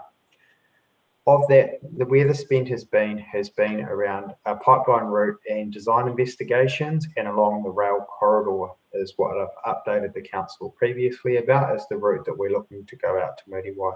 So we've undertaken community and landowner consultation, and we've also had provisional acceptance from KiwiRail for us to use their rail corridor to put their pipe out there.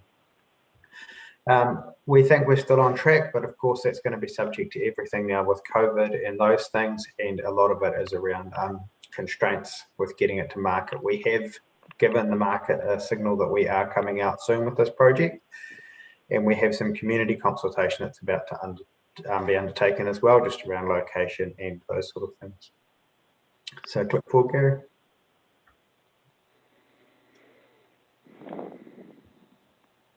So for Ruatoria, we have been working and we've been looking at a number of different locations there. The big thing that we've been trying to find is suitable groundwater, which is able to be free from contaminants, but also with easy access for us to be able to get into it. So we've done some test drilling sites, and we only have one that we're going to need to look at into with some more detail. And we have potential to get some funding from GNS to help us with some of that too. With that GNS funding, it's because we're looking at the aquifer that's under there. So there's a fund to look at the aquifer. So there's GNS funding available to help better map where that aquifer goes under Ruatoria. So that's why we'll be looking to target GNS funding for that component of it, rather than use our funding that we have for the Ruatoria supply. As you see, at that bottom line there, we have said that with the Muriwai, where there will be some potential savings there, because of the shorter route for us to get to Muriwai and the scheme that we're looking at. If there are any savings, then we would be able to use those for Ruatoria, just looking at what it is that we're going to need to implement and put in through there. But we'll bring a paper back up to you because it'll be subject to your approval before we move to any money around or any scope changes for either of those projects. As you can see with Ruatoria, we haven't spent that much money to date. It's been very much staff time and some of the investigation drilling so far. So for the wastewater treatment plant, and I'll hand over to Gary in a second to talk you through where we're sitting with this. So with the wastewater treatment plant, a lot of work has been around the design and working with Becca and McConnell Dow, who have got the contracts for the first 2 phases of the wastewater treatment plant, to make sure that we were able to get the project back in within the budget that has been set through the long-term plan, and also to make sure that we can deliver the project that is still fit for purpose. So want to cover it off really quickly. The effluent quality will still meet the consents that we currently have approved. It will have the same seismic performance and operational safety that it has in the designs that you've seen previously. And it still meets our noise and odour settings that we need to do. What we've done is we've gone back through, and I won't steal too much of Gary's thunder here, but a lot of what we've done has been around removing hard stand areas, so removing concrete, and there's a couple of different benefits from that. So not having as much concrete obviously takes cost out, but it also helps us with things like stormwater runoff, because we don't generate as much stormwater because we have permeable surfaces. We've also put surfaces that we're going to end up planting up as well, to make sure that we can capture better stormwater and more rainwater that does hit the site. So there are other benefits to what we're about to put through, but I won't go too much more into that because otherwise I'm going to steal too much of what Gary's about to talk about. So I'll hand over to Gary and then go from there. So Gary, do you want to take it from here? Yep. Thanks very much, David. And kia ora katoa. Lovely to be able to join you, even though it's not face to face. Here are the project areas that we reviewed over the last few months in conjunction with McConnell Dow.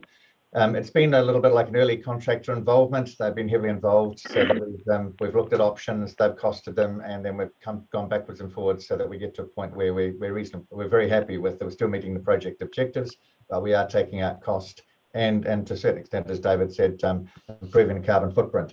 So what the areas that have been changed is the buildings and structures, and I'll show you how those have changed. The ground improvement, we've looked very hard at that to make sure we still retain the same seismic performance, but also reflecting on the nature and the fact we don't have any significant buildings now. It's much more plant sitting on foundations. We've looked at the roading and landscaping, and because the landscape or the concrete areas have changed, we were able to reduce the size of the stormwater system. What hasn't changed is that we've still got clarification, filtration, and UV disinfection. The same solids dewatering process, although the way in which we load those dewatered solids out has changed, and I'll show you that in a minute. The chemical systems haven't changed, neither the odor control nor the recycled water. We're still saving an immense amount of, probably not quite $500,000, about $250,000 on recycled water by taking the treated effluent and using it ourselves. So we're reducing the demand on the potable water system. So the design criteria that I confirmed, the design life is 50 years. That matches the equipment design life. The importance level is still importance level 3, which is consistent with equipment in stage 1, and settlement is going to be limited to less than 80 millimetres under a significant seismic event. This is preventing damage to interconnecting pipework. What we have done is reduce the ultimate level state from a 1 in 1,000 year event rather than a 1 in 2,500 year event. That has a significant impact on what we needed to do in terms of ground improvement, but it is all consistent with design standards, same level of resilience as you were expecting. The big risk on this site is liquefaction. We're very close to the Waikanae stream, and so liquefaction, where we have the effect of the soil boiling under a significant event, would actually cause damage to the plant. The depth at which this occurs is shown on the slide. Somewhere between 5 to 7.5 meters below ground level is where the liquefiable layers are, and if in a 1 in 1,000 year event, it's down to as deep as 9.5. However, we have determined from modelling of the liquefaction under earthquake of the event that it's probably as deep as 7.5. So our concentration has been to stabilise or ground improve the site to that depth of 7.5 meters below ground level. So just to give you a quick technical description, these are the options, and I think this is from a previous presentation. We were going to use the CFA lattice, which is the right-hand soil improvement, which is quite a depth of, it's a crisscross of soil cement network. But we have decided through analysis and discussions with McConnell Dowell to take a significant amount of cost out of the project and still achieve the same outcomes using a mixed mass raft. That's the soil cement layer down to about 6.5 meters. And that's what we'll be going forward with. So just to show you the impact of that, sorry, as an engineer, I've got to show a graph at least once. If you look on the left-hand side, we're looking at a 1 in 500 year event. The dotted blue line is our maximum settlement that we are prepared to design for within the structures. You see, with no ground improvement, yes, we could get away with no ground improvement. The blue is the effective static settlement of the site under the new loads. The red is what would happen under an earthquake. But if you look to the right-hand graph, you will see that if we don't do any ground improvement, then the liquefaction would actually cause somewhere in excess of, certainly excess of what is allowable. But if we use the mixed mass raft, the mass mixing, on the right-hand side, we're well below that tolerance level. The mass mixing is effectively it's like a big cake mixer, for want of a better expression. We are a bit more sophisticated than that. Easiest way to describe it is that cement will be added into a soil, and the complete site will be covered in a low-strength concrete, for want of a better expression, across the whole area under the critical plant items. So just a brief run through of what the components. This is the stage 1 site. I'm sure you'll be all familiar with Bank Street to the left of the main picture, Waikanae stream to the top. And these are all the components that are already on site.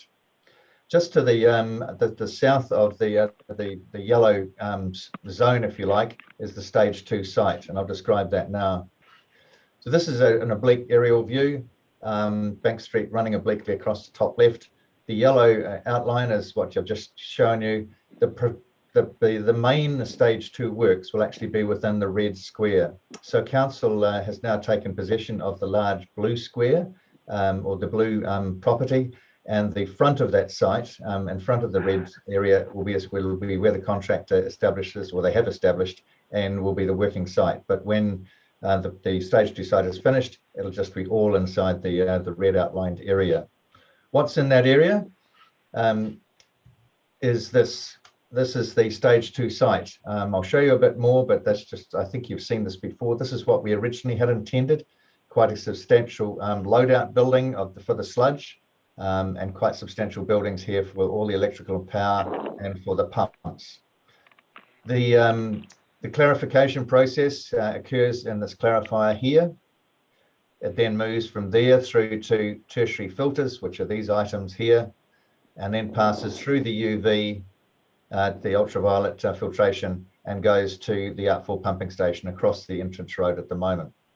How does it get across? How does the BTF effluent get across to this clarifier? Well, there's a new pumping station in this location, not shown on this drawing, but it's on the stage 1 site. So that's the area where McConnell Dowell are going to start first, in that area. From a sludge point of view, the solids come through these pumps to storage tanks. That gives us some leeway for weekends and holidays, and it gives us some redundancy, and then goes from those storage tanks to screw presses. These presses, there's going to be 2 initially, and this the third be a future. That presses the liquid out of the solids, and then it's elevated into what was going to be a sludge loadout building through which a truck would run and then take the solids away. The odor control was this area down through here, and the recycled water tank is this tank here. So we are taking the effluent from the clarifier through the tertiary filters, and we're intercepting some of the effluent from the UV will be taken back to recycle, and that will be used for all the spraying on the site, which will displace the need to have any potable water. So this is what the last time we talked to you, this is what the building, the project was looking like. And this is where, when we went to the market earlier this year, the price came in at above the budget. To the extent that, as David has mentioned, we were tasked with working with the operators and with McConnell Dowell to try and significantly reduce the cost. So some of the things that, just to walk you through, this is the clarifier pump station I told you about. That's new, but that's on the other side of the road. It pumps the BTF effluent through these clarifiers, and then from there, as I've just described. So we looked at a number of areas where we could reduce the cost, and I'll go to this next slide and show you. It's pretty much the same as this one, but with some items changed. A bit more detail now, because this is effectively, we've now got a full 3D model, and we're about to almost finish the 500 or so drawings that will be issued to McConnell Dowell for them to complete the building of the plant.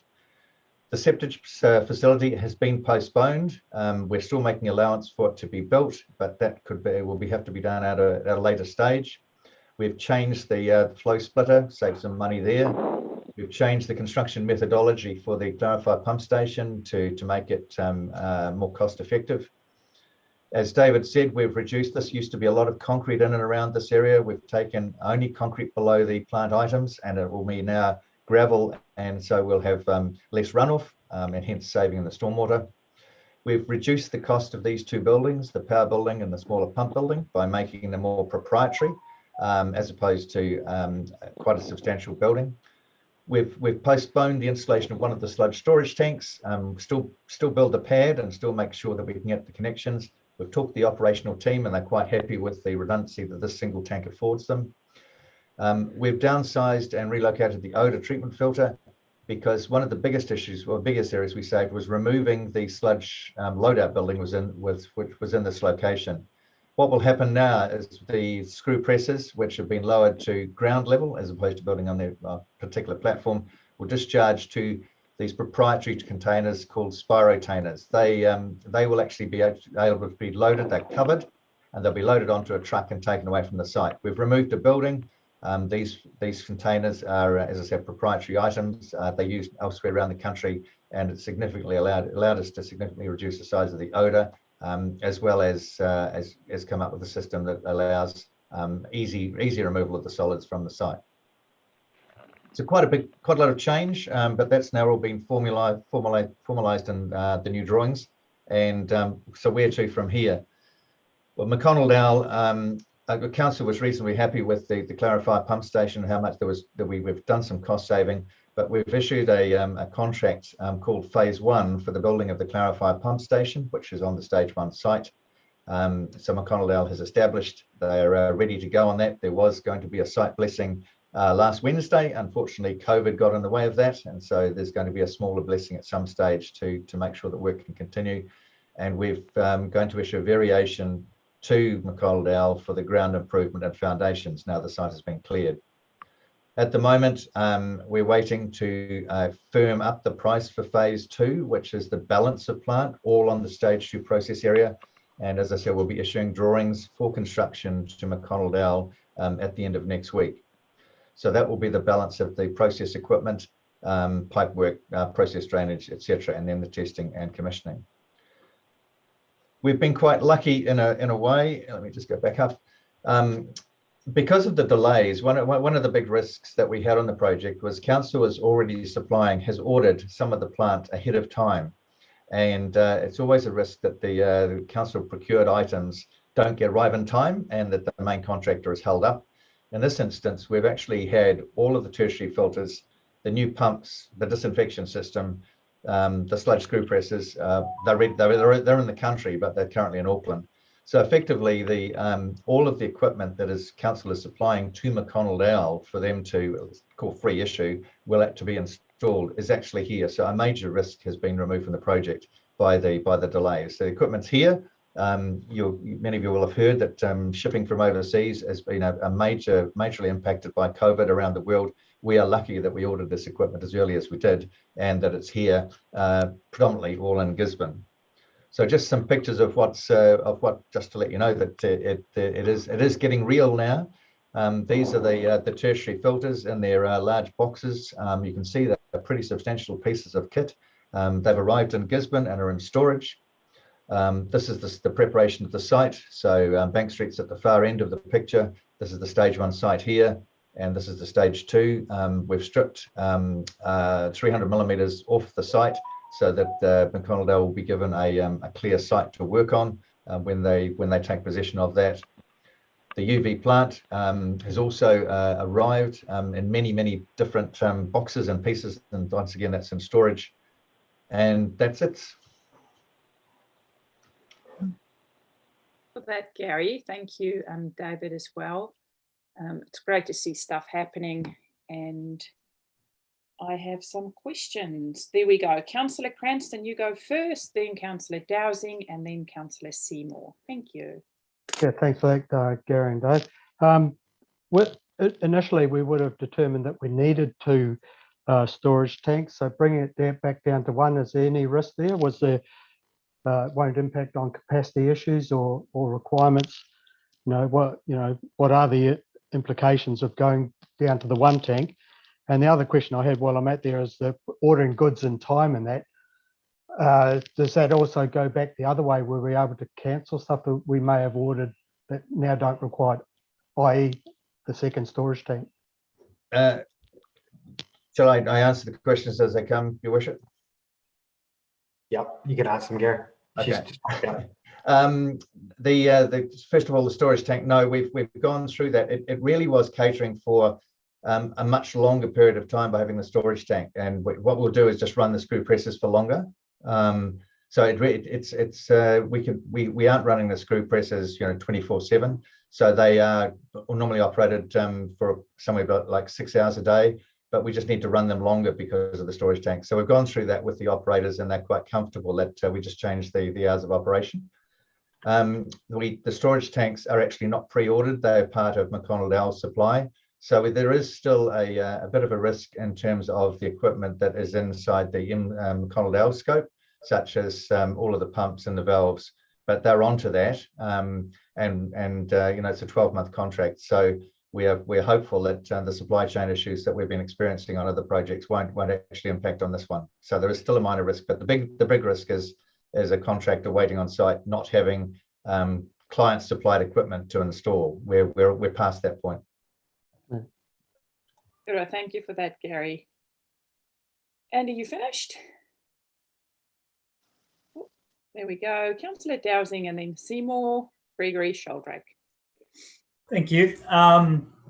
Spoke a lot about the benefits there, but not about any disadvantages of the changes. Can we get some commentary on that first of all? Because one would assume that if it was only benefits, it would have been designed this way from the start. I'm happy to jump in there as that part, and then Gary, you can fill off the technical parts of it. Yeah. So some of the things that we've postponed are things like the septic receival system. We will be giving that an upgrade, but it won't be getting the full change that we were proposing that we were going to do as the first part of it. So the septic receival system is going to stay on the existing site where it is at the moment. So it is able to be upgraded enough to make there's some absolute improvements. But what we've done is delayed that further out because we're not worried about the traffic flow for what's going around. Things like the second solids receiving tank, that is something we can put on if we get the growth that we would need going forward. So some of the growth items have been pushed out, but provision made for them going forward. Some of the costs and benefits through this exercise were McConnell Dowell and Becca sitting down and identifying some of the things that had significant cost impacts or design impacts that actually could be mitigated through different techniques bringing forward. So that's where some of those things have come in through there. There haven't been any big negatives for what we've done with things like the concrete or that sort of thing. Is there anything you want to add to that, Gary? Yes, I think that the when we looked at the loadout facility, things have moved on from where we thought we would have to load the solids into a truck and take them out of district. Through discussions with local contractors, it's transpired that there is an ability to use the solids locally, and that the Spiritainer is a more cost-effective way of removing the solids from the site. In terms of the buildings themselves, the proprietary, some of the buildings, taking away reducing the size of the buildings reduces the need for odor control. So some of these actually did have knock-on impacts, which were good. David, we're not. There were some commercial areas too where McConnell Dowell came to the party, and that's probably as much as I should say because it's an open meeting. But it was a good collaborative effort that which I haven't touched on. I really just talked about the things that have taken out. But for everything you take out, you're taking out some margin as well. So that's the I can't think of too many disbenefits. And as I say, even though we've taken buildings away, we have worked closely with Tracy and her team to make sure that we didn't compromise their operability of the plant. And as I said, it was only when we thought about the screw presses, why did they need to be on a platform above ground? When in actual fact, by taking away the building, we don't have to elevate the solids to such a height, and therefore we can get away with them being on the ground, which took a substantial amount of steel work away from that platform. So I don't think, Councillor, that we've actually penalised the project or the operation of it by doing what we've done. Okay, and then I guess which costs are being pushed externally from this project? For example, I'd actually mentioned these, what do you call them, Spiritainers previously at the beginning of this project, but I knew them as hook bins from the Christchurch model for their waste management.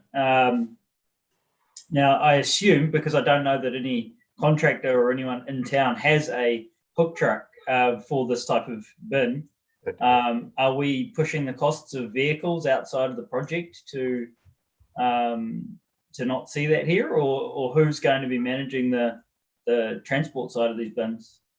So through you, Madam Chair, there are hook bin operators here in town. So there are people that do have these.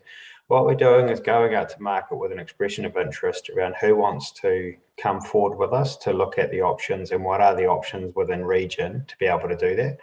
The Spiritainers we have within our budget, but it may not be best that they do sit within our budget. So we'll have to have a look at it as we go forward, depending on the expression of interest and the options that are made available as part of that. And finally, I guess we can take the report as read being a single page. Was there not an opportunity to share some additional information with us so that we could understand this in advance and prepare some any questions we may have around it? Through you, Madam Chair, there'll be a detailed report going to WMC. A lot of these things are still very much being negotiated with McConnell Dowell and worked through. So it's around how much we're putting out into the open forum at the same time while we're still in quite a commercial discussion with McConnell Dowell. So that's around making sure we know what we can and can't put through. But happy if you want a full detailed written report on it in the next update. Oh, look, I'm in WMC anyway, so that's fine for me, receiving it there. I'm not sure what other councillors will want. But I guess for me, there's a big shift from the initial discussions provided by staff that dictated that we needed lattice foundation underneath the entire site to now doing modular mixed raft, which was discouraged in those early meetings, let's say. So it's really hard to know how we've got to where we've got to, given the information that's been provided previously. And I'm not saying that this current design isn't where we want to be. I'm just saying that it's very conflicting in the information we've received. Through you, Madam Chair, if I may, we brought options to the council around your risk appetite for the foundations design going forward, which is how we landed on the levels that we were going to for our return periods. We then took that away to the ground engineers to have a look and see what systems would enable that level of protection going forward. So it was around the ground improvement level as where you set our direction for us to go forward with. The concrete lattice was the highest design, absolutely, but we were able to get the return period that we were after, that you've given us, through the process of a mixed mass raft design coming forward, once we'd gone through with the ground improvements engineers and then with McConnell Dowell to make sure that we were able to do it for what we said we could for within the budgets and the savings that we were able to make by doing it, by still having the service level that we needed to as part of that. Okay, all right. Thanks very much. I look forward to the complete report later on. Yeah. Thank you, Councillor Seymour. Sheldrake Robinson. Thank you. Thank you, Madam Chair. Thank you both very much for the paper, because it is really good, well, the presentation. First of all, is it going to be possible for us to have that PowerPoint to our Docs on Tap? Thank you, David, for acknowledging that, because then we can look at it in a little more detail. In noting the change of some of the capital items, have we shifted something into the operational costs? So you've talked about running the, for want of a better word, the technology that dries the solids. I'm sorry, that's not the words you use to describe it, but running that for longer per day, that's an operational cost, and the removing of the solids more frequently via those trucking units, and that's only the first two things that come to mind. So are we shifting some costs from capital into higher running costs? Through you, Madam Chair, we undertook an exercise with the operations team to actually understand what the impacts would be of running the pumps for longer and the load-outs for what they were going to be. So we looked at the costs and benefits, and they're negligible when it comes down to running the pumps for an extra couple of hours versus adding in another whole big tank as part of this. So they were comfortable and we were comfortable when we looked at the right down from the power usage to the hours of operation for how many days a week we'd have to have a staff member there. It was manageable within what we were able to do going forward. Yeah, the councillors, it's as much about sort of running over the long weekends, like a the Labour weekend or anniversary weekend, things like that, where you might be sort of not having just a 2-day weekend, but a 3 or even 4. Which is why you provide that extra storage. Or if something was down, any one of the pumps was down. So it is a backup storage, the tanks themselves. So yeah, the second tank is there for as much as anything for growth, but also for an extended period of time. So as David said, the operational costs are minimal because we don't always have 3-day weekends. The operators were quite comfortable that they could operate they did have the backup of the presses as well, so they could increase the throughput. So I don't think we've added much at all. We fought hard to keep the recycled water system in, because that would have been a significant saving, but that would have then ploughed something like $200,000 to $250,000 back onto the operational costs. So those areas where we thought we would be, if we could take out capital but increase operations, we've actually kept the capital in. So yes, a very good point. We've been very conscious about operationalising savings and capital. Thank you. And supplementary to that, it does seem to be quite a bit that has been pushed out that once upon a time was in the initial build and will fall on ratepayers potentially in a few years' time. I would like to ask whether we could be reminded, but I suspect because you've mentioned commercial information at several times, we probably can't have it on this call, but I'd really like to know again in some form or in committee what the cost of stage 1 was and what was proposed or what was the budget for stage 2, because it's some little time since we had that information. How can that be managed, please? I'm happy to give you that in committee for where we sit with that. Yeah. Thank you. The other thing we didn't mention is that across the country, in the last 18 months, we have seen significant increase in material costs, and you'll have seen that in the media. So unfortunately, we went to the market sort of, end of last year, which effectively was COVID. We're already seeing then that margins are increasing, cost of materials are increasing, and there is still a bit of a risk of in terms of steel supply and such like. So it's just every project around the country is suffering from those increases. That's not just the East Coast for sure. I get that. Thank you. And just supplementary, Madam Chair, because I did raise it at the end of our meeting last week on the Three Waters. The ratepayers are going to be putting a substantial amount of money into this over time. And what are the implications if the Three Waters exercise proceeds? The ratepayers' funds will become part of the city or the national capital assets, won't they? So through you, Madam Chair, the wastewater treatment plant's predominantly funded by debt. So the debt would transfer in the current model that's being proposed over to the water services entity. So the bill for it should transfer over because we haven't cash funded it. It would transfer. Anything you want to add to that, Pauline? No, that's exactly what the situation will be. Whatever it is at the 30th of June 2024, we're expecting that debt as transfers over to the new operations. Councillor Sheldrake, before we move to you, can I just ask Councillor Burdett if he wants to ask a question? Bill, can you hear me? No, I'm a bit intrigued by the whole thing.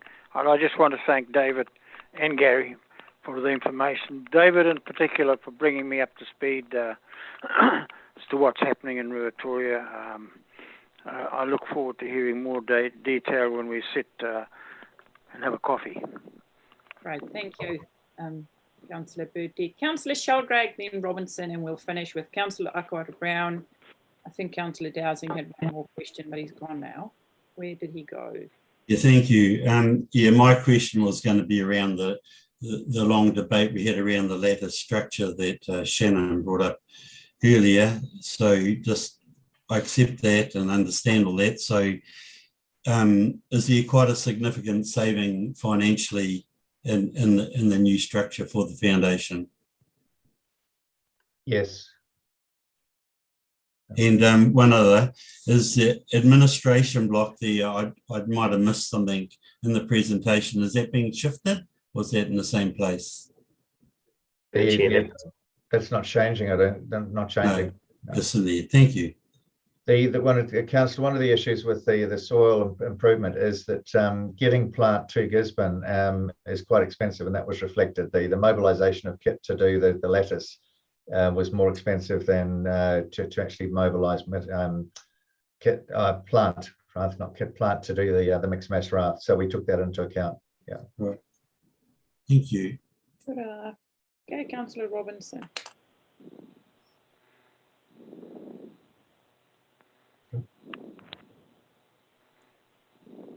Sorry, thank you. Okay, two questions. Can you please just expand in relation to the solid waste? Because I'd sent a question on the 24th of July, David, to you, which I haven't had a response through, which Heather put through as a councillor's request. I haven't had a response around the solid waste, around how much we're shipping out of region each day or week. So what I heard you just say was that that's now, you've got a plan to deal with that locally. Can you just clarify that again? You're going to go to market or look for some sort of operator to remove the solid waste on a local level? Is that what you're saying? So there's two types of waste that come out of the plant. One is the grit screens, and that's the stuff that goes over to landfill. So that comes out of the big tumble dry grit screens that we have in the existing plant. That's not something that we would look to reuse in the same way that we would the sludge that will come out of the new plant that comes through. So the expression of interest is to take away the sludge and the biosolids that come out of the sludge system and to look at what beneficial reuse. And we've had a number of suppliers within region call us and say, hey, we're interested in dealing with that for you. We think we've got a use for that. So we're happy to put that out through them. The things that come out of the grit screens is concrete, pipe, rags. It's not an organic matter. It's very much hard matter that comes out of those. So it's a very different one. I'm just trying to check, sorry, Councillor, because I had seen the response go back through. from your request from Tracy Penton, and I'll forward that through to you once I get it, because I've seen that it had been responded to. Thank you. So are we putting any sort of parameters around what we want to see happen with those sludge biosolids, and when does that expression of interest close? So through you, Madam Chair, we haven't issued the expression of interest yet, and we'll be looking at a locally based reuse option is what we'll be asking for. So we'll be putting that out to market. I'll have to check with the team, but I think it's before September. It's first part of September, I think that goes out to market. Right. And my second question is in relation to the recycled water capacity and all the rejigging. Do we still have the ability to connect in the future? Is it future-proof for piping recycled water off that site? Yeah, we certainly, I can ask that, David. Yes, and it's only a proportion of a small portion of the total effluent stream that we're reusing on site. There is still a connection that we've retained to take it off site, provided we can find a willing recipient of what will be pretty good effluent. Brilliant, thank you. Okay. Well done, guys. Good report.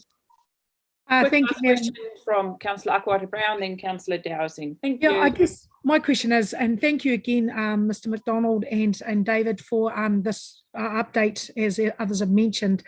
This has been a project that's since my time on council, it's an interesting ongoing, and the discussion to get the best fit for purpose waste treatment plants in region, obviously is what we're gunning for. So you mentioned 50 years. Is that like, in your view, the number that we target it for, as far as right now we can only make this decision and look at this treatment plant for 50 years. I'm just mindful that people keep talking about the growth of population in region, and I'm not sure what Gisborne will look like in 50 years, but that time frame. But also, do you feel that we are creating the best wastewater treatment plant for our region, and that is that governors making these decisions, we have got all the information and the clarity that we need to ensure, because as I said, I've been around the table a few years,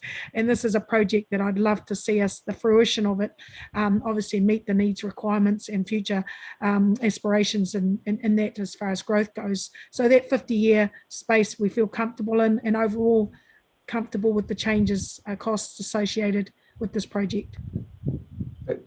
David, do you want to go? I'll talk about the 50 years. It's a design life, councillor, that you would. That's why you depreciate the equipment. So I mean, if the capacity of the plant is exceeded, it will go well beyond the 50 years, because you'll be depreciating the equipment and replacing it as it wears out. So it's really a design parameter, not necessarily a hard duration in terms of that.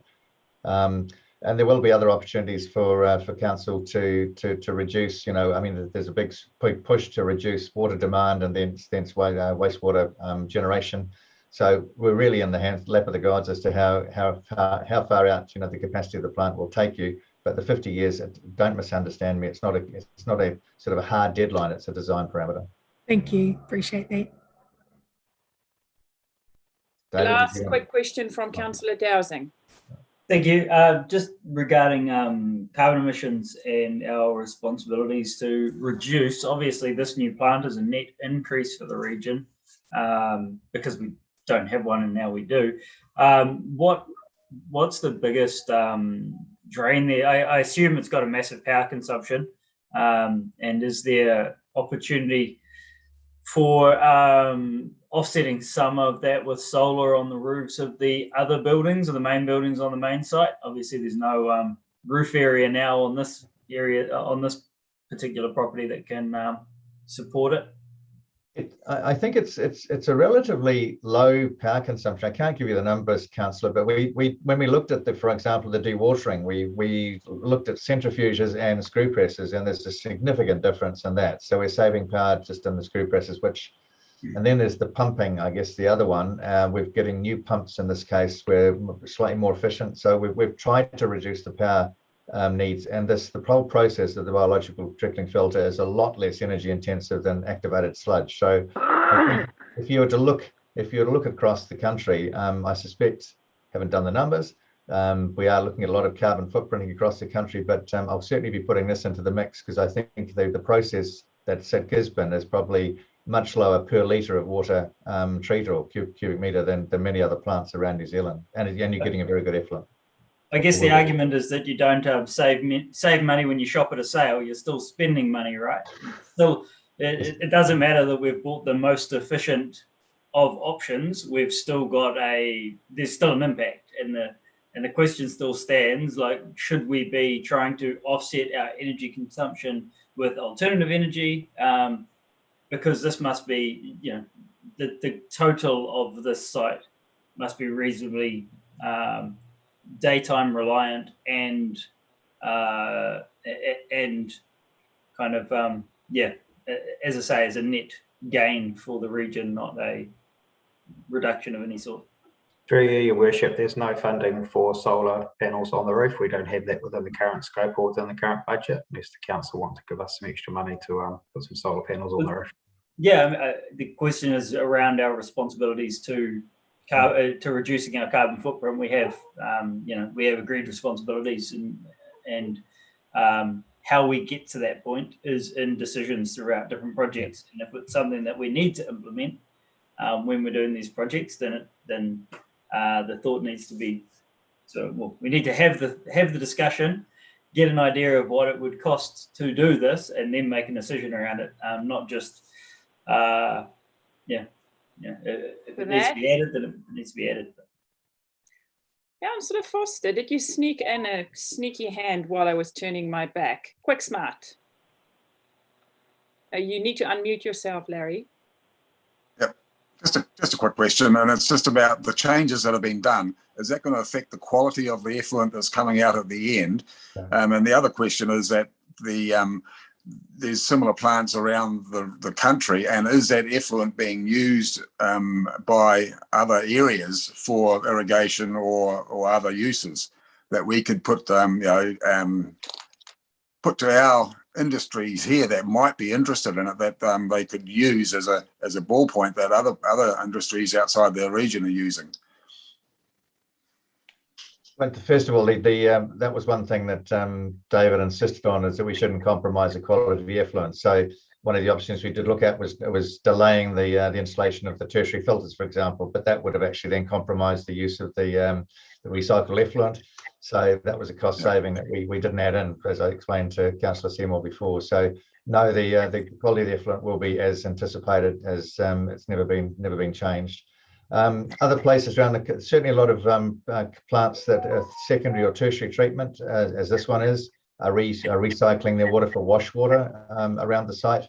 And there are some plants that are actually using it for disposal to forests, but not a lot are using it at a large scale for irrigation for agriculture. I think the opportunity is there, and I think that once we start producing it and people can see the quality of the effluent, that'll be the point where you've got a product you can then market, if you like. Yeah. Okay. Yeah. Thank you. Thank you for that. Thank you for the update, Dave and Gary. And thank you, councillors, for all the questions. We look forward to Dave, you and Gary keeping us updated as the project evolves. Councillors, do I have a mover for this paper? Yeah, move. Councillor Wharehinga and Councillor Robinson. All in favour, hands up. Right. Thank you, contrary, carried. We move to the report that Debbie wrote. Debbie, thank you for updating us. Bye, Gary. Thanks a lot. That you wrote about the local government conference. Like everyone see there, it was all talk about Three Waters and local government review. So Debbie, do you want to say a quick few words before we accept your report, and you can move your report? Oh yeah, thank you. I just wanted to say that, yeah, I'd written it soon after the July conference, so it sort of seems a little bit out of date in places. We've had the guy from the Three Waters up here to see us since then. But yeah, it was a great time. I learned a lot, and grateful to have gone to that conference, opened my mind. And yeah, that's all I want to say, and so I'll move it. Thank you. Moved by Councillor Gregory, seconded by Councillor Akwa Brown. Councillor Seymour, do you have a question? No, I just wanted to, I was going to second it, but I'm happy to say thank you, Debbie. It was really helpful and well done. Great report. Thank you. Yes, it was. Yeah, awesome. Thank you for that, Debbie. All in favour, hands up. Contrary, carried. Thank you for that, Debbie. Well, councillors and the public, this brings us to the end of our public part of our agenda. I move that we have the public excluded. Seconded by Councillor Brown. Hands up. So now you just wait a second while don't be scared, I'm in charge of this. Stop live